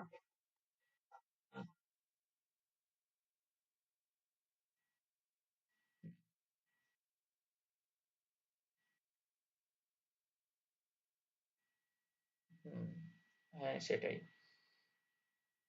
চেষ্টা করবেন ভিডিও দেওয়ার পর ওটা দেখার জন্য। আর আমি কিন্তু ফাস্ট করি নাই, আমি অন্য ক্লাসে হচ্ছে মিনিমামটা প্রথম দিনে শেষ করে ফেলি, আপনাদের তো জাস্ট দুইটা পার্ট দেখাইছি। ঠিক আছে? অন্য জায়গায় আরো দ্রুত শেষ করি। এখন এবার এটা যদি বলেন যে দুইটা হেডার আর ব্যানার পার্ট দেখাইছি মানে হচ্ছে খুব তাড়াহুড়া করে দেখাইছি, আপনাদেরকে আর সময় নিয়ে দেখানো হইলো। অন্যদেরকে হচ্ছে এরকম এক ক্লাসেই পুরোটা দেখাই ফেলি, শুরু থেকে শেষ একদম একদিনেই শেষ পুরোটা। তারা কি বলবে বলেন? শোনেন, একটা জিনিস হচ্ছে যেটা আমি মানে স্টুডেন্টদেরকে অল্প করে দিয়েও দেখছি, বেশি করে দিয়েও দেখছি। বিষয়টা হয় কি জানেন, যাদেরকে অল্প করে দিই মায়া করে সেগুলোই মানে নষ্ট হয় তাড়াতাড়ি। আর যেগুলোরে হচ্ছে প্রেসারে রাখি, কাজ হচ্ছে বেশি করে দিই, ওইগুলোই খুব ভালো করে। কারণ আমরা হচ্ছে ব্রেন, বা আমরা হিউম্যানরা এমন ভাবেই হচ্ছে মানে তৈরি, আমাদের যদি জোর করে দেয় তাহলে ওটা আমরা করতে রাজি আছি। কেউ যদি আমাদের জন্য একটু রিল্যাক্স সিস্টেম করে দেয় তাহলে তারে আমরা পায়া বসে ওই জিনিসের কাজ আমরা করি না। এবং এটা হয়ে আসতেছে এবং এটা হয়। সো আমি এজন্য হচ্ছে মানে রিল্যাক্সনেস বা হচ্ছে ইজিনেসটা হচ্ছে কমায় দেওয়ার চেষ্টা করি। যথেষ্ট সম্ভব চাপে রাখার চেষ্টা করি। যে করবে সে চাপে থেকেও করবে, এবং যার হইলে চাপে থেকেই যে হবে সে ভালোভাবে হয়ে আসবে। আর রিল্যাক্সে দিলে হেলে দুলে এগুলো দিয়ে কাজ হয় না। কোনো মতো শেষ করেছে শুধু, এছাড়া আর কোনো আউটপুট ওখান থেকে আসে না। সো কখনোই চাপ নেওয়া বা হচ্ছে কাজ করা এগুলাকে ভয় পাবেন না। ঠিক আছে? কঠিন জিনিস দেখলে হচ্ছে ওটার জন্য আরো নিজেকে প্রিপেয়ার্ড রাখবেন যে ইয়াস, মানে আসল খেলা এখন হবে। ঠিক আছে? ইজি কম্পিটিটরের থেকে কিন্তু তো কঠিন কম্পিটিটরের সাথে খেলা কিন্তু মজা বেশি, তাই না? সো যখনই দেখবেন নতুন কোনো টপিক আসতেছে রেডি হয়ে যাবেন যে হ্যাঁ আজকে আমাকে 1 ঘন্টা বেশি সময় দিতে হবে। That's it. এভাবে চিন্তা করবেন। আর এভাবে হচ্ছে নিজেকে হচ্ছে তৈরি রাখবেন অলওয়েজ। দেখবেন যে হচ্ছে সবকিছু সুন্দর হবে। ইভেন আরেকটা বলি, সবার সব ধরনের কাজই থাকবে। বাট সব কাজের ফাঁকেও হচ্ছে এটা আপনি যদি করেন, কারণ আপনি সবকিছুর প্রায়োরিটি দিয়ে এটা যদি ছেড়ে দেন, এও আপনাকে ছেড়ে দিবে। রাখতে পারবেন না। এটা মানে হচ্ছে এক কথায় বলতে গেলে গার্লফ্রেন্ডের থেকেও খারাপ। মানে কোডিং বা এই নলেজ। আপনি সময় দিবেন, আপনার সাথে থাকবে। আপনি সময় দিবেন না, আপনার সাথে থাকবে না। ইয়েস।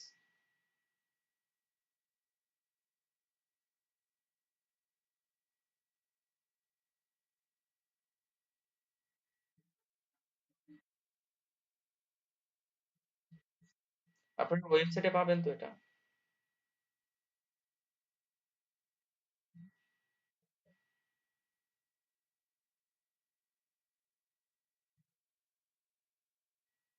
হ্যাঁ, এইটুকুই।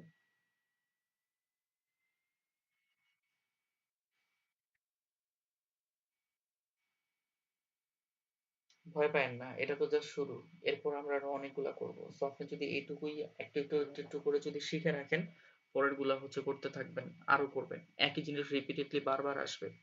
সো ভয়ের কিছু নাই। ঠিক আছে? সো কাজ করেন। মাত্র তো শুরু হয়েছে। অন্তত ২ টা মাস না গেলে তো বুঝবেন না যে আপনি কি শিখলেন না শিখলেন। একটা বইয়ের টেস্ট মানে সম্পূর্ণ টেস্ট তখনই পাওয়া যায় যখন আপনি শেষ পৃষ্ঠা পর্যন্ত পড়বেন। তার আগে জাজ করা ঠিক হবে না। তো সবাই জাস্ট কাজটা করে যান। আল্লাহ ভরসা।